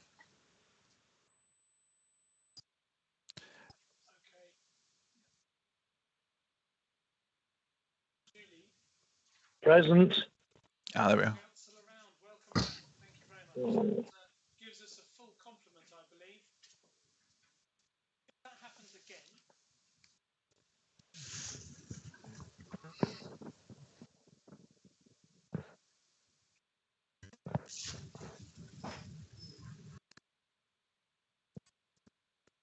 Sorry, Chairman, I believe you're muted. Thank you very much. If that happens again, I was muted and I was talking to you all. If that happens again, please look on your meeting request and there is a number to dial in, or we were just waiting there for the server to reboot, I believe. There were issues, but we're now back and we are all now present. I believe we stopped the connection just as Councillor Gooch was about to go to KCC's highway officer, and he was about to speak, I believe. Or would Councillor Gooch like to pick up at that point? Yes, thank you, Chairman. I think I've just better repeat, if you don't mind. Thank you, Brendan. I was just asking, in your objections to this outline planning application, are you using the same evidence, the same argument that was put forward at the examination in public and taken into account by the inspector, or have you got specifically fresh evidence, please? Thank you. Yes, thank you for the question, Councillor Gooch. What I can say is there's a common thread between the two. So the County Council objected to the allocation of the site in the local plan, and that was on the grounds of the traffic impact on the Sutton Road, Lewes Road corridor. That also formed one of our grounds for objection to this planning application. But of course, we are required to assess planning applications on their individual merits. So we have also looked at the specifics of the access proposals onto Church Lane and the mitigation proposal at the Willington Street, Derringwood Drive junction. So clearly those are new grounds for objection that are of specific relevance to the planning application. Thank you. Thank you, Chairman. If I just may observe, that's very helpful, but I would say that I appreciate there's a common thread, but the objections, the general objections on the specific, on the strategic views, the inspector did accept our our own modelling. So I'm not quite sure that those KCC grounds will stand up, quite frankly. I'm desperately trying to sort out solid grounds of highway refusal, because I'm very much aware that this site was very clearly in our local plan. It is there, and I'm struggling to not abide by what the full council agreed to, by what the planning inspector agreed to. We have got a fully compliant local plan that's been fully agreed, and yet here we are trying to say to an applicant, oops, sorry, we're not going to have yours after all, even though it is compliant with the policy in the local plan. So I hope you can understand I am struggling a bit. Thank you, Chairman. With permission, Mr. Chairman. Well, I was just about to come to you anyway, Councillor Yes. English. So as I put in the IM, sorry, can I? That was a long time ago. Sorry. Yeah, it certainly was. Firstly, thank you very much for attending this evening's meeting to give us the view of KCC. I know that the consideration that we as a new committee would like to be able to have all the evidence and answer the questions that you can, Mr. Wright. So thank you very much. I know that Councillor English wishes to address the motion. As I think I said at the very beginning, to address several points have been made, we cannot turn this application down on the strategic grounds for precisely the reasons that have just been reiterated, but which I did cover, I think, quite comprehensively at the beginning of this. I think there was planning committee, rightly or wrongly, rejected the application on specific grounds, not strategic ones. And that is a fundamental distinction that is important, whatever way people vote this evening. And those were two highway grounds. The committee did discuss air quality issues, but did not put in an objection because, frankly, it can't be sustained. And I cannot support a motion for refusal that includes the air quality ground, because in my view, the consequence of that would be that even if we successfully defend the other grounds, we would still get a significant costs award against us, because that ground is so clearly not supported by any evidence whatsoever. It's just an assumption which flies in the face of what evidence has been submitted. So I really do feel personally that if we were minded to refuse this application, which would stick very clearly to two specific highway grounds, which are whilst mitigating the increased traffic congestion on Derringwood Drive, the proposed improvements to Derringwood Drive and Willington Street Junction will result in severe traffic congestion on Willington Street, contrary to policy DM21 of the Maidstone Borough Plan 2017 and paragraphs 108 and 109 of the MPPF.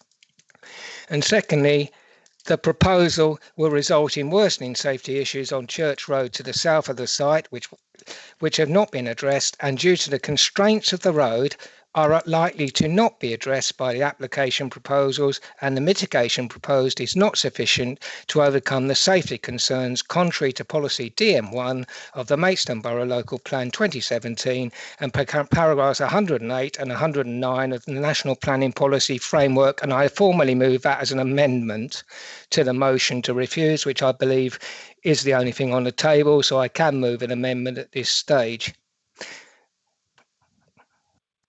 if that is seconded. Thank you very much. I'm just rewinding or just moving. Councillor Harper has seconded that. So, right. Can I just ask Mr. Timms to respond to this point? He did put that in before. I also had indication from Derek Mortimer as well. So I'll go to Mr. Timms and then to Councillor Mortimer. Yeah, very quick, Chair, because I guess that's been amended. But yeah, as I said earlier, I'd strongly advise against an air quality ground. Policy DM6 of our plan says proposals that impact on air quality will be permitted subject to air quality assessments being carried out. The applicant has carried one out, and it shows only small increases that will have a negligible impact on air quality and will not cause any exceedances of relevant air quality standards. So there's no evidence to demonstrate an unacceptable impact. So I agree with Councillor English in terms of not pursuing that ground. Thank you. Okay, thank you very much. So we now have an amendment which has been seconded by Councillor Harper. Before I hear from Councillor Mortimer, I would like to ask the seconder if he wishes to speak or reserve his right. I reserve my right, Chair.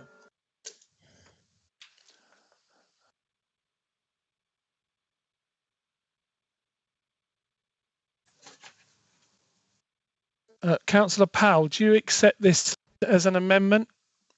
Yeah, I mean, it's. Can I just make a point? I'm happy to go along with Councillor English's far superior knowledge, in all honesty. But one of the things that I would say, and this is what I'm very, very disappointed about, and I think you'll be able to understand this when I say it, that there is no data on modelling about air quality at the traffic light site.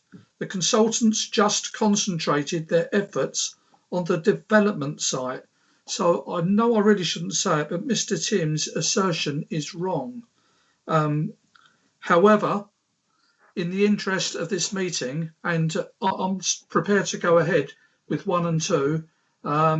In fact, it's no different between what I've said and what Councillor English said. There is virtually word for word, except for point 3. But I would still like that question asked, because I think if we can have complete transparency throughout this meeting, we need to know that the information that we're giving is the correct information. Thank you, Mr. Chairman.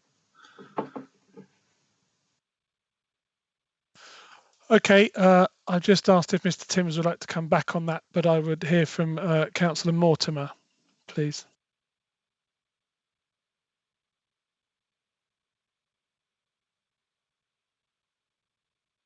Councillor Mortimer, are you with us?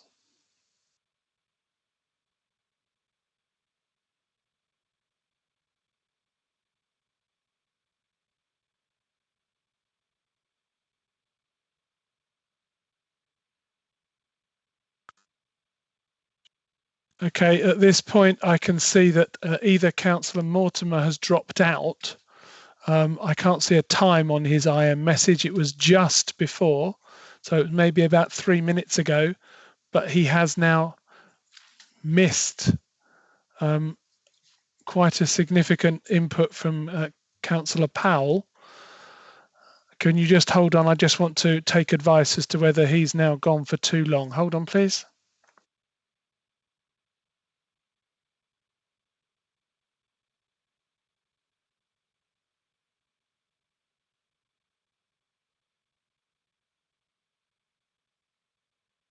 Just while we're completing the process about this amendment, Councillor Pearl, do you accept the amendment as well, please? Yes, I'm happy with Clive's wording. You are. Thank you very much. Councillor Mortimer, are you there, please? Just moving up to see those participants. Councillor Mortimer, he is still on the list of participants, and I haven't seen him move off. Hello, Councillor Mortimer. You wished to speak. Yeah, sorry, I don't know where we are because I dropped out, so I'm coming back in again, so I do apologise. But basically, I think Councillor English mentioned it, but the air quality, it won't stand up in my view. I've looked at a number of ones up and down the country about regarding air quality. It'll only stand up if it's within an AQAM or a clean air zone. So I don't think we ought to go with that at all, the air quality one.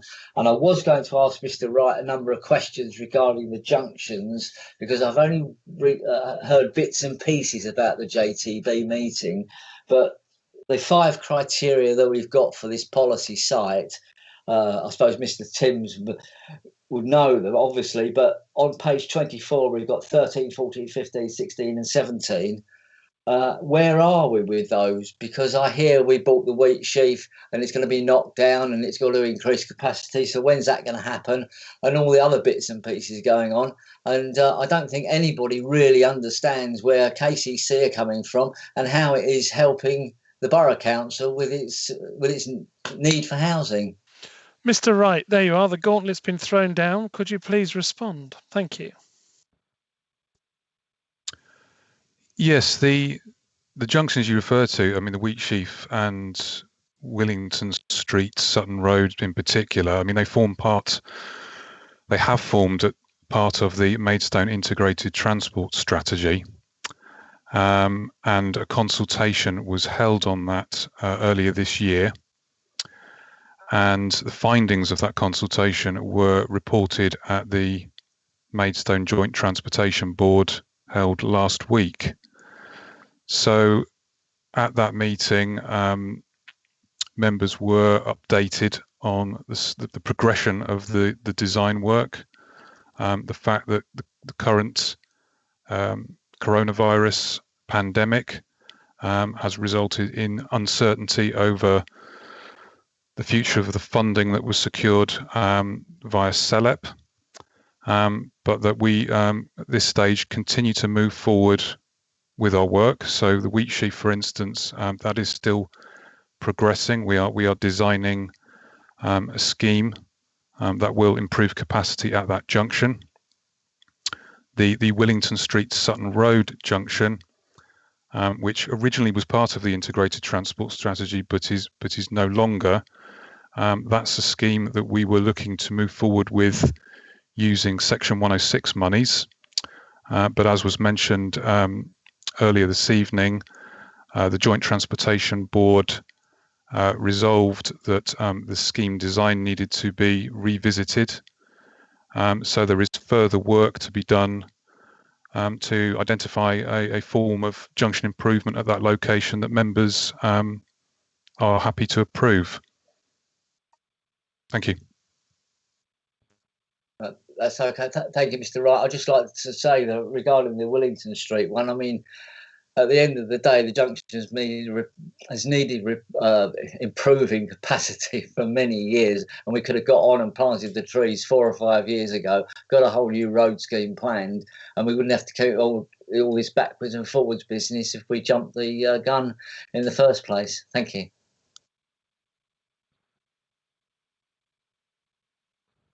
Councillor Burton, please.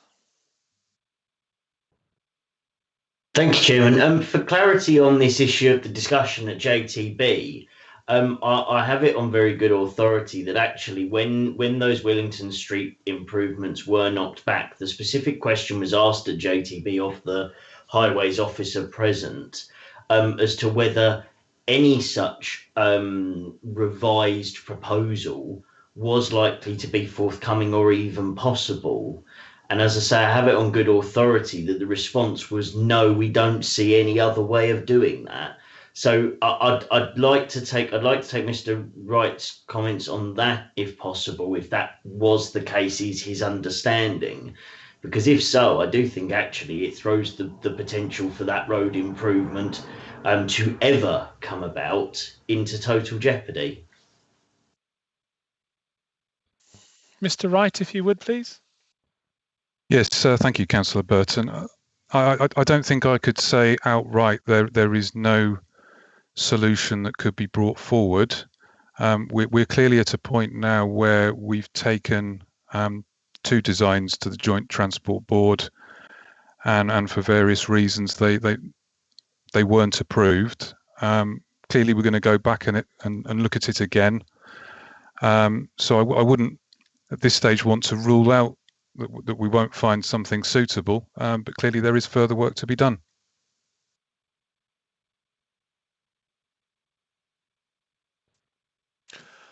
Thank you very much. I've just put in the IM message, is anybody else wishing to speak? I do have one question, and I've waited till now to let everybody else have.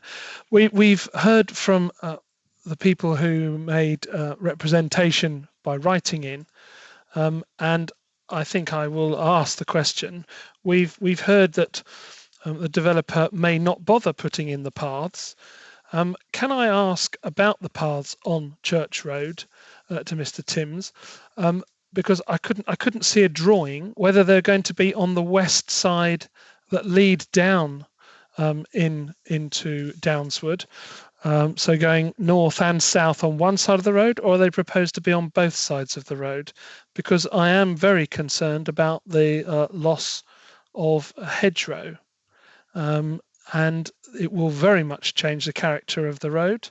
And so I'd like to hear what actually is proposed. I couldn't see a plan that showed me that. Because there was either a red line drawn over it if we were looking outside. So now we put on, so is that, and again, we've got sort of a green and blue line. Can you just, in words of as few syllables as possible, or enlarge that, because I'm right up against my screen and I can't see it. So do we have paths on both sides, and where do they finish, please? Yeah, thank you, Chair, and I appreciate not everyone can see the slideshow at the moment, so I'll explain it. But from the northern access, a new pavement will run northwards across the front of the church and then link in with the pavements on Derringwood Drive further to the north. As I said earlier and in the report, because you can't get the required widths for the whole length of that, a path will run through the site as well. So you have two options.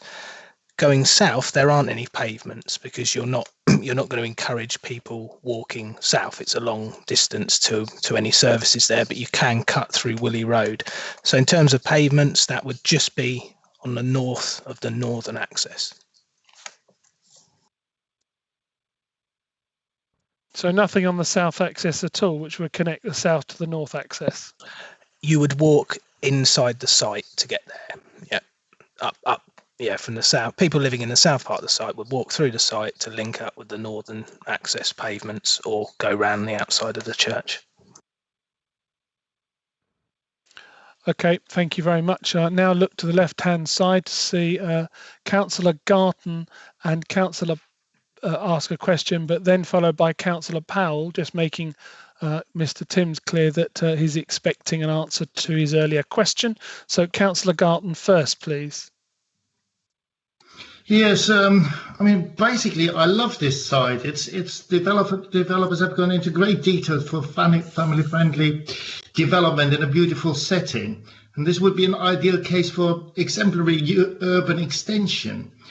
But there's a little flaw in policy H18 that access will only be taken from Church Road only, and that really not being the developer's fault makes this intended urban extension into a suburban enclave. So we heard now about all the problems with the surrounding junctions, etc. What is stopping us on highway grounds? That's a question to Mr. Wright and maybe also a question to Mr. Jarman.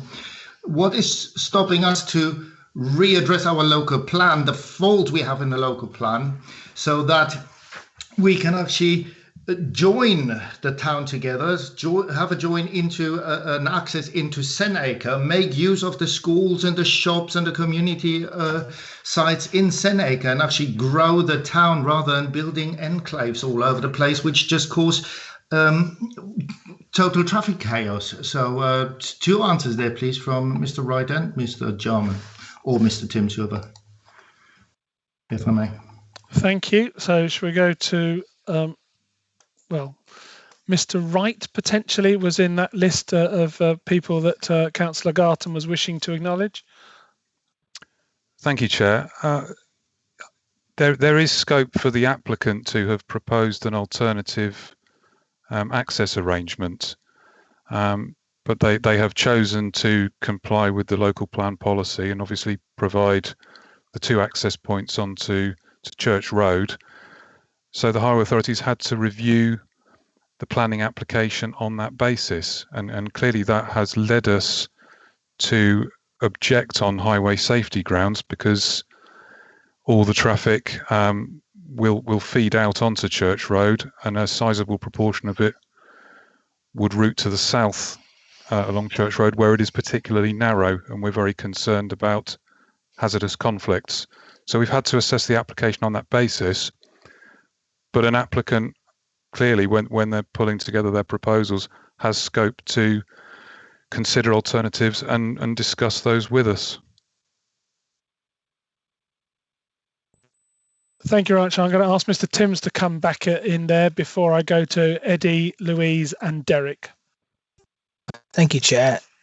Yeah, I mean, as has been pointed out, we've assessed this site and allocated it and said that the access should be from Church Road, and the applicant has complied with that.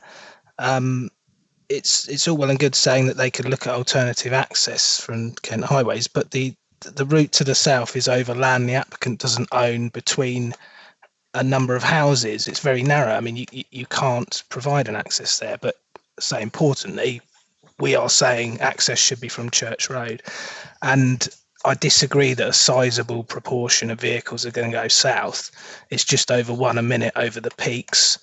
And I note that Kent Highways didn't object on this ground from Bellway's site at the other end of Church Lane. They didn't make any comments on vehicles going northwards along Church Road. And Chair, I might be able to answer the questions from the other councillors that you were going to go to, so it might save time. Councillor Powell's asking about the air quality points. He's referred specifically to the new signalised junction. The air quality assessment's based on the traffic from the development, and the traffic that would go to that junction without any traffic lights. Now, the traffic lights will actually reduce queuing and improve the flows there, so there would be less impact than they've actually assessed. And in terms of on Willington Street, it's a minimal impact, and actually the delays across the new junction and up to the A20 would be less. So again, it's an improvement on the current situation and what the development would come from. And I think Councillor Bryce is asking for the widths of the pavement, which is in the report. I can come back in if we need to. Okay, thank you very much. We will go now to Councillor Bryce. You just wanted to check on that. Where is it in the report, please? I'll ask Mr. Timms to look at that and see if he can juggle the next question at the same time. Councillor Mortimer, you had a question, please. Then Councillor English, and then Harper. All right, thank you. For Richard or for Rob, if we cannot develop this site for whatever reason, how would our 5-year land supply hold up on this? Will it affect it at all? If Mr. Jarman can come in there, please. Yes, as I pointed out earlier, it would affect our 5-year land supply and the 20-year trajectory. In effect, we would lose 440 houses. So we would have to make up that 440 somewhere else in the borough. Right, and would that come under the local plan review, or how do we stand with that? Sorry, Councillor Mortimer. That's existing with our adopted local plan. We say in the local plan, here are, I think it's around about 60 odd sites to provide close to 18,000 houses, and this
ask Councillor Harper to speak. Just very quick. I mean, the issue that actually Councillor Garton raised was about potentially accessing this site using some other routes apart from Church Road. Now, I think Richard Timms said that obviously all the surrounding land, none of the surrounding land is owned by the owner. But if the council so wished, it was supported by KCC, one could always look at approaching an owner of land, see if they would sell to provide alternative access, because it seems to be that the access is the biggest issue or problem with this site as it is. Just really a question, as you know, if there's a will, there's often a way. I mean, there's compulsory purchase if nothing else. Yeah, Chair, we've got to determine the application that's in front of us, and they're not proposing access off Woolly Road. So I think you just need to decide what's in front of you, whether that's okay or not. Can I formally move that we move to the vote? I was moving to my button to move that you might want to move to the vote now. So yes, so in which case I will read out the two reasons for refusal. 1. Whilst mitigating increased traffic congestion on Derringwood Drive, the proposed improvements to Derringwood Drive and Willington Street Junction will result in severe traffic congestion on Willington Street, contrary to policy DM21 of Maidstone Borough Local Plan 2017 and paragraphs 108 and 109 of the NPPF. 2.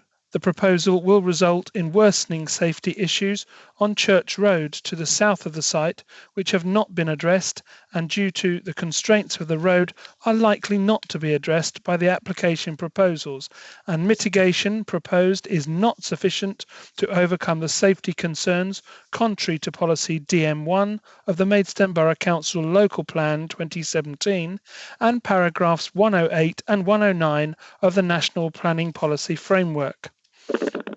That has been proposed and seconded, and therefore I pass to the facilitator to take the vote. Thank you, Chairman. Councillor Blackmore. Can you hear me? I can hear you, yes. Okay. I vote for that motion. Councillor Bryce. I vote for that motion. Councillor Burton. For. Councillor Chapel-Tay. For. Councillor Cox. Against. Councillor English. For. Councillor Garton. Very happy to vote for. Councillor Gooch. Councillor Gooch. Apologies, I was muted. Sorry. Against. Councillor Harper. Definitely for. Councillor Harvey. Against. Councillor Joy. Against. Thank you. Councillor Mortimer. For. Councillor Powell. For. Councillor Pearl. For. And Councillor Round. For. Thank you, Chairman. That concludes the voting.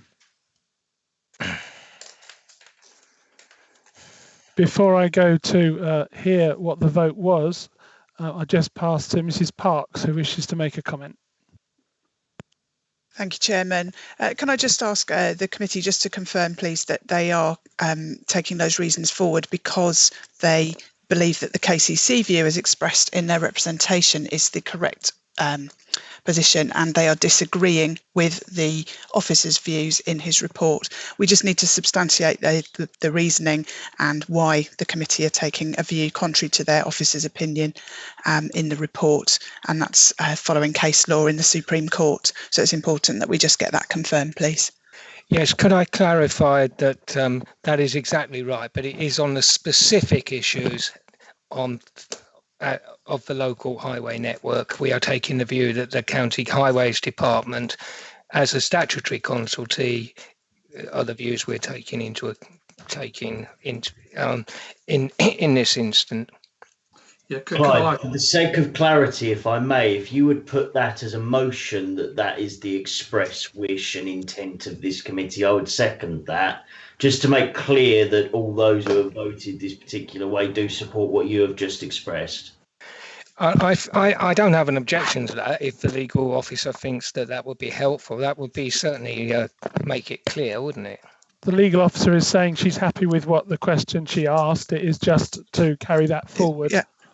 As a matter, she is. I think she's just saying that we need to minute that formally rather than have an official motion, which is fine if that's if that's the advice. Yes, that would be exactly what I was referring to, Councillor English. It is purely and simply so that when we take the result of the vote forward as the defence of the appeal, we're clear that is why the committee have opted to go the way they have gone. It's just to assist us in defending the appeal. Thank you. Thank you. In which case I call upon the committee clerk for the result of that vote, please. Thank you, Chairman. That's 11 for and 4 against and no abstentions. Thank you very much. In which case that goes forward and that is refused. I intend to take a 5-minute, actually the time is 9:03. Can we rejoin at 9:10? Just have a 7-minute break, stand up and move round, because I very much understand that sitting down for this length of time is quite uncomfortable. So just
And don't put your foot on the brake anymore.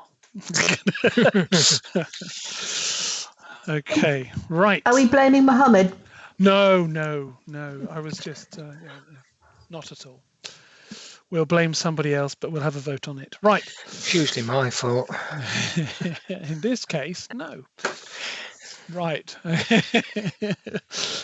Okay, right. Thank you very much, and welcome back, everybody, to part 3. I think we're up at. So there we are. So we now have.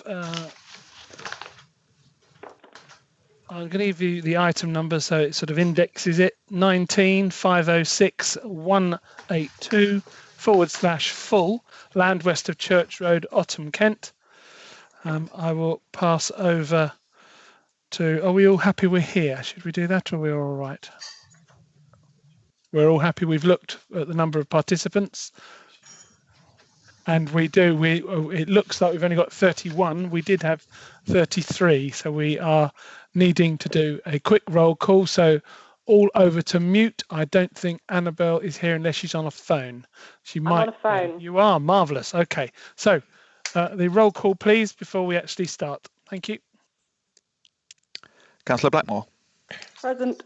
Councillor Bryce. Present. Councillor Burton. Present. Councillor Chapel-Tay. Councillor Chapel-Tay. I'll come back. Councillor Cox. Yes. Councillor English. Present. Councillor Garton.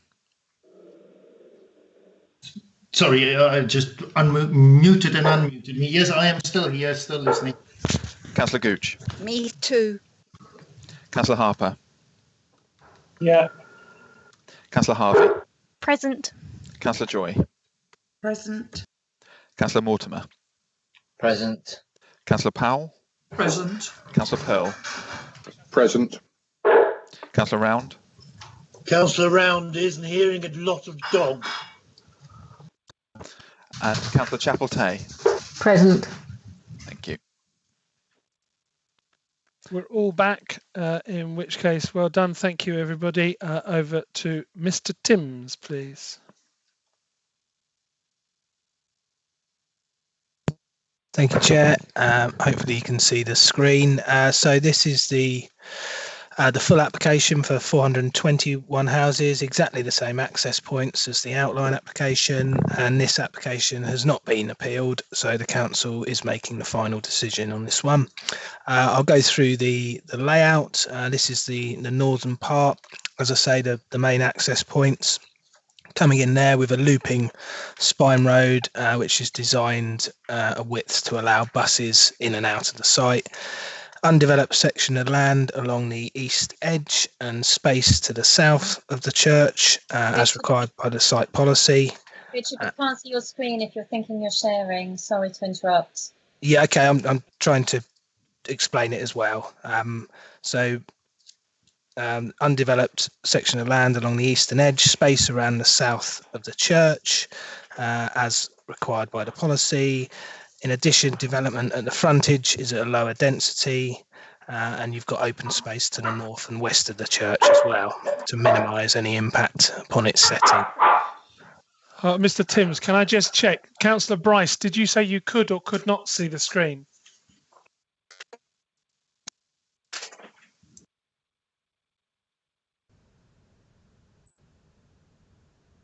It doesn't matter. I'm listening very carefully and I've looked at the plans in detail, so I'm happy to proceed. It was just in case my experience was the same for everybody. Okay, thank you very much. Please proceed, Mr. Timms. Thank you. Thank you. In terms of open space, 3.6 hectares will be provided on the site, which well exceeds the 2.8 hectares required by the site policy. You've got open space at the northern end of the site, as I said, along the east, large central space and various play areas as well. Got the connections in the northeast and the northwest corners that we've spoken about before, and the new pavement outside the church, and views towards the church are a key part of this layout and how it's been developed. The southern part of the site, again, open space areas continues, a more formal space with a play area and a significant buffer to the ancient woodland in the corner. and not all of you can see the plan, but you can hit. It shows here there's the buffer along the west boundary as well, which is required by the policy, and then at the south corner you've got the connection across the NBC land. Just quickly on some of the character areas at the entrance to the site.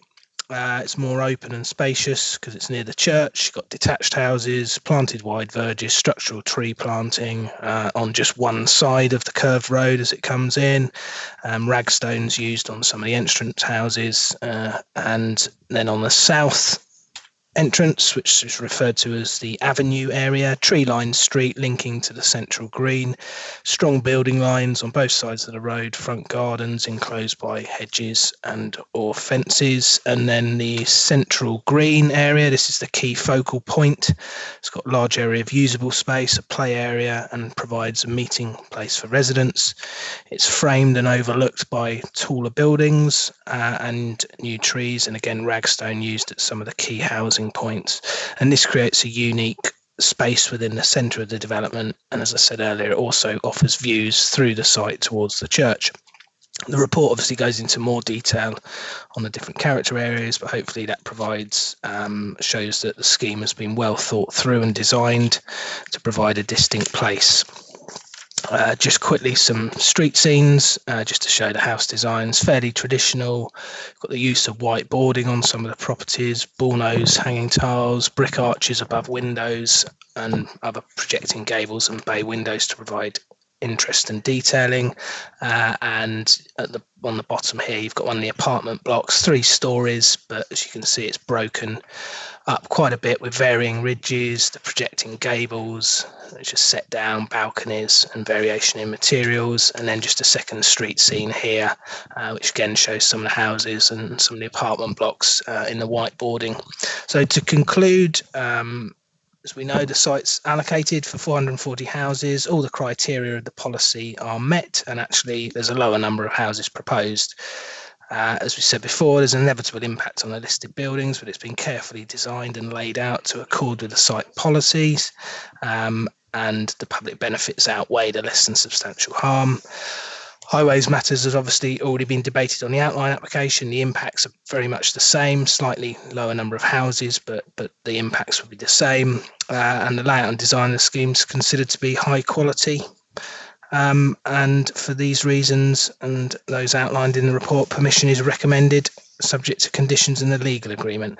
Again, just to update the Affordable Housing SPD, again, the scheme is policy compliant and in line with the guidance, and we've also had further representations, but again, they raise no new material issues. Thank you. Thank you very much, Mr. Timms. We have had representation, and the first one is from Mr. Hatcher from the Chapman Avenue Area Residents Association, and we have a video, I believe.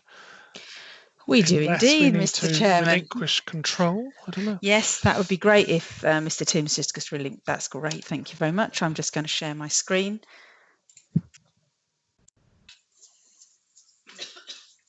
You should be getting a picture now of Mr. Hatcher. Hopefully you should see that on the screen. Just give it a moment. It's taking a moment to... Can you see the screen yet, Chairman? Yes. You can. Excellent. Here you go. I represent over 2,000 written and online petition objectors.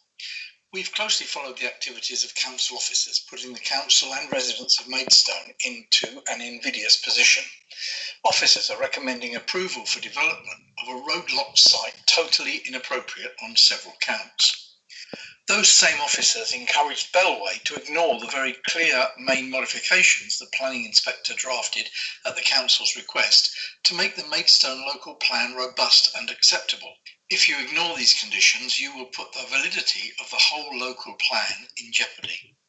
The lack of compliance with the main modifications to make the plan sustainable gives perfect justification for a second planning inspector to support you. To permit this application requires a dispensing power from the main modifications, which the council does not possess, and would result in the Maidstone local plan being no longer sound and capable of adoption. On fully sustainable grounds, these applications can and should continue to be refused for reasons entirely justifiable before the planning inspector. To support that statement, you have the professional expertise of KCC Highways, the real highway authority, telling you this site is not sustainable on grounds of both safety and congestion. All parties agree that Deeringwood Drive and Willington Street Junction is currently over capacity and will be far worse if 420 additional homes disgorge their traffic into this part of the network. All parties agree that Church Road presents a severe and present danger that can't be mitigated, especially for cyclists and pedestrians at the Squareys pinch point just outside the proposed site. So the wholly biased opinion of Bellway paid-for consultants, combined with NBC planning officers' lesser expertise in traffic issues, is being weighted against the expert independent advice and authority of KCC Highways engineers. Potential Bellway profits are being put before the welfare of residents without the vital infrastructure required for modern society, subjecting them and existing residents to even greater service poverty. Aside from heritage, pollution, land stability, lack of infrastructure and other environmental issues, refusal is eminently defendable. Twice now, the Planning Committee have justifiably refused these applications. How many more times must councillors be forced to assert the principle of democracy in accordance with planning laws? It's clear you can no longer count on officers to defend your decision, so NBC need to instruct external legal representation to defend residents from what would be an irresponsible planning mistake. The cost of good planning is finite, whereas the cost of poor planning is borne by future generations forever. Please endorse this refusal. Thank you very much, Mr. Hatcher. I'm sure it's good to see representation being made by video. I think this is another result of COVID, which is on the plus. We also have, as you remember, had previous representations. I will not read them out again. They were from Councillor Gray from Otton Parish Council, Councillor Weeks from Downswood Parish Council, Miss Sugden, Clerk to Bursted Parish Council, and Mr. Goodband for the applicant. I'm sure you wouldn't wish me to go over them again, but if anybody wished to hear any of them, I'm quite at liberty to do that for you. Does anybody wish to hear any of the representations again? Right, okay, in which case I have now got indications from Mr. Harper first. He has a question regarding the conditions, and then I have Mr. Powell, Councillor Powell and Councillor English indicating so far. So Councillor Harper first, please. Thank you, Chair. The question really goes back to the condition I raised on the outline application, which was the one relating to pedestrian and cycling access. Now, we've had so many papers. I think the paper I should be looking at, I assume, is page 99 of our agenda pack, where there's a condition 28. So, I mean, obviously, I'm looking to Richard Timms to confirm that.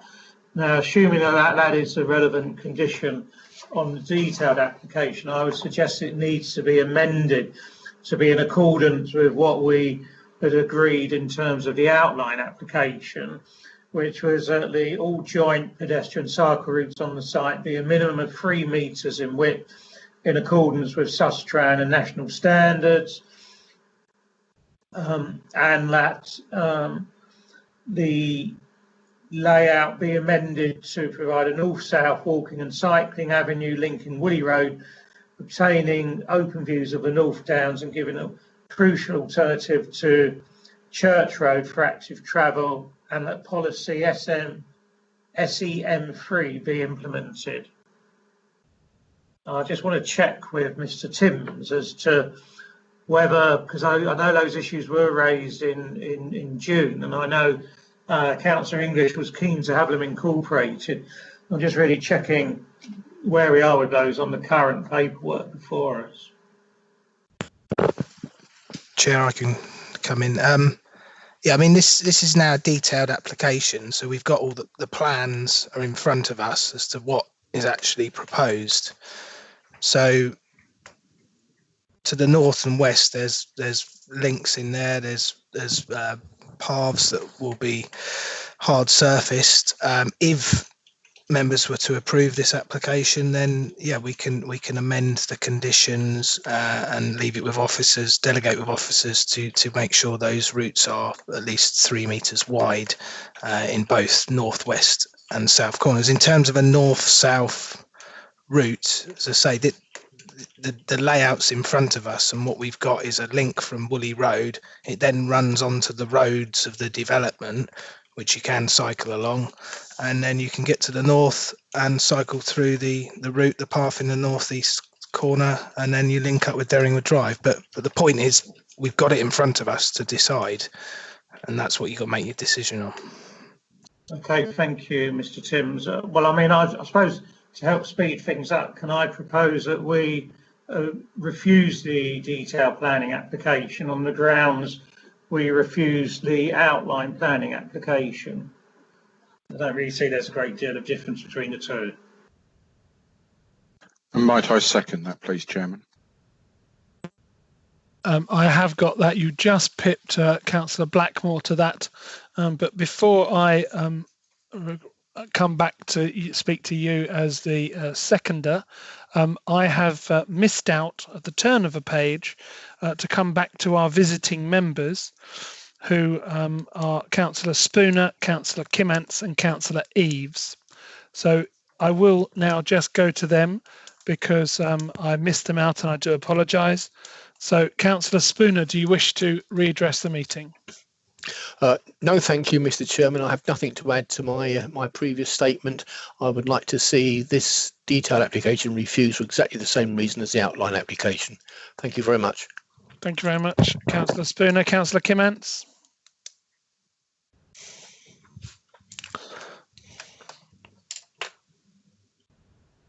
We need to know whether you are with us or indeed whether you unmute and then you can talk to us. Going once, going twice. I'll pass over to Councillor Eaves then, please. Do you wish to address the meeting?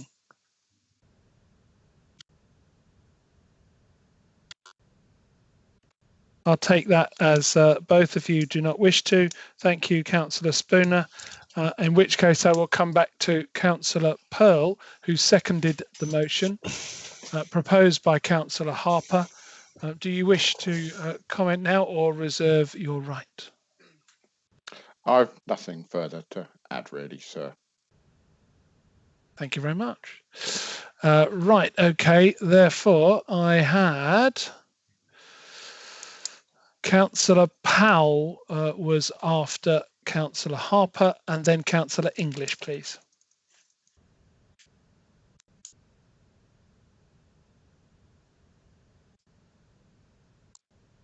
Councillor Powell.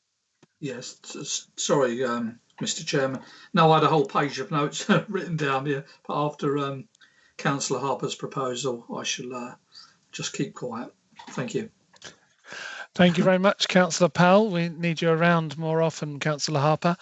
Councillor English. Yes, Mr. Chairman, in many ways this is actually quite a good detailed application in terms of the site itself. I think I agree with Councillor Harper that we need to just make sure that the conditions are, shall we say, consistent, and that we carry forward if we do refuse as well as if we approve.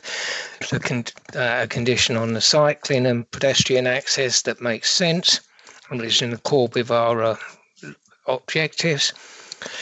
But there is such a thing as, whilst every planning application is different, unique in itself, there is an issue of consistency, and because of the site layout, the adjacent layout to the site, its means of access is the same. Grounds of refusal that relate to the previous outline application should logically be carried forward, because those issues are exactly the same with this application as well. There are no additional grounds that I would propose adding, because I think that the actual detailed layout, as opposed to how you get to it, is actually quite acceptable. In fact, it's better than acceptable. It's quite good.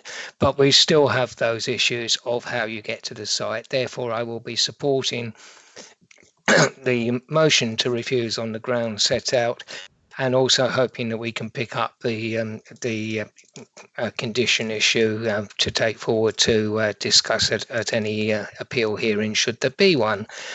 The fact of the matter is, however, that most of what needs to be said about this application in relation to the potential grounds of refusal has already been said. Therefore, I will stop at that point unless something particularly outrageous is said later. Not wishing to be outrageous, Councillor Derek Mortimer. Thank you. Just a quick one for Mr. Timms, please. Richard, the latest SPD for affordable and local needs housing, could you possibly confirm where the affordable housing was or is planned for this site, please?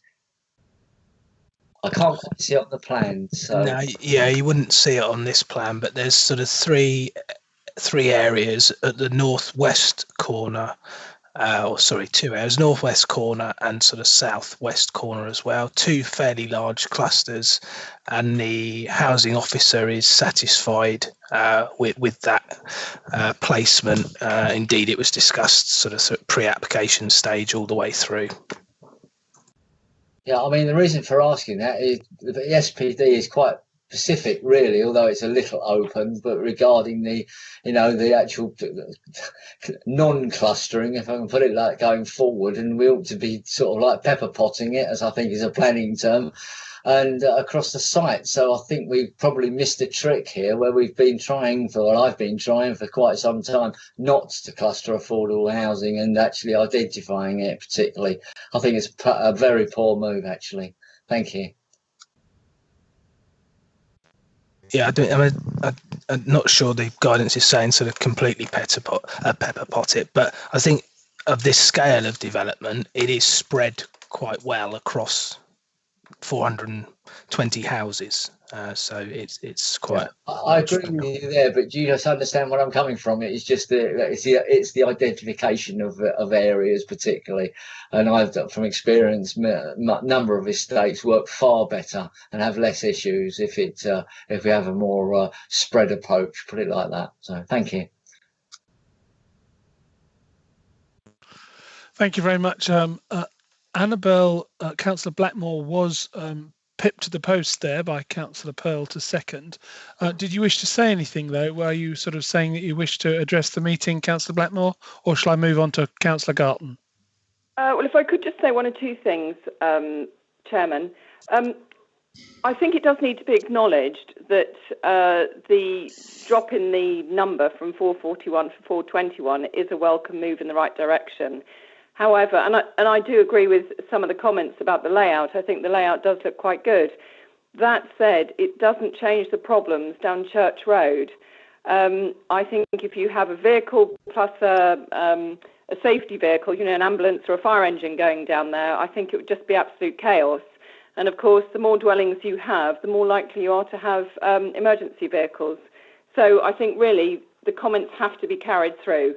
I have looked at ways to see, is it possible to agree to it? But unfortunately, not on this occasion. Okay, thank you very much. Councillor Garton. Yeah, I suppose we all know what way the vote may go in a moment. It's a well-designed, I mean, I'm just quoting here words from the presenter earlier. It's a well-designed estate. It's in the right spot, but it's a suburban enclave and not an urban extension. So we have traffic impact, which could be diverted by just building Maidstone as a city, as a town, rather than little enclaves here, there and everywhere. And that is something we need to take into account as politicians when we readdress the review of the local plan in a couple of months' time. The applicant tried to comply with policy and his design is just not good enough because we didn't really set the right policy for him. It really pains me, but the traffic impact overrides the policy in this case, and that makes it a very, very sad outcome, and that's why I think the vote will go the way it will go later on. Thank you very much. Yes, I think as Patrick has pointed out, this should have all been addressed way back in 2017, 2016. Right, okay, so we now have a proposer and a seconder. If you wish, I will clarify it again. I don't have anybody wishing to make any additional comments. Just quickly check. Carry on, Mr. Timms. It goes without saying, but I do have to obviously give the cost warning for those grounds as I did before. So just have to say that. Because we're obviously moving away from officer recommendation, could the proposer just advise me as the reasons why this decision has come about, if you see what I mean? Well, the reason we're doing it is because as per the two reasons for rejection, which have been minuted in the outline application, the issues with Church Road can't be addressed, and we rely on Kent County Council's opinion in terms of road safety and access issues to this site, which we feel can't be addressed. As everybody has said, it's quite a good plan, but it's just not, you physically can't get to it in a safe method. Thank you very much for clarifying that. It was more process than anything else. That will be minuted. Chairman, can we just clarify that the committee are including the suggestions regarding conditions to be attached to any planning permission at appeal with the cycling and pedestrian routes? Yeah, obviously, the proposer and seconder are happy to include the additional wording for cycling, yes? Yes, I am. And that's just the widths at 3 metres at all points. That's fine. We can take that with the appeal. Okay, so therefore, proposed and seconded. Point 1, whilst mitigation increased traffic congestion on Derringwood Drive, the proposed improvements to the Derringwood Drive and Willington Street junction will result in severe traffic congestion on Willington Street, contrary to policy DM21 of the Maidstone Borough Council Local Plan 2017 and paragraphs 108 and 109 of the National Planning Policy Framework.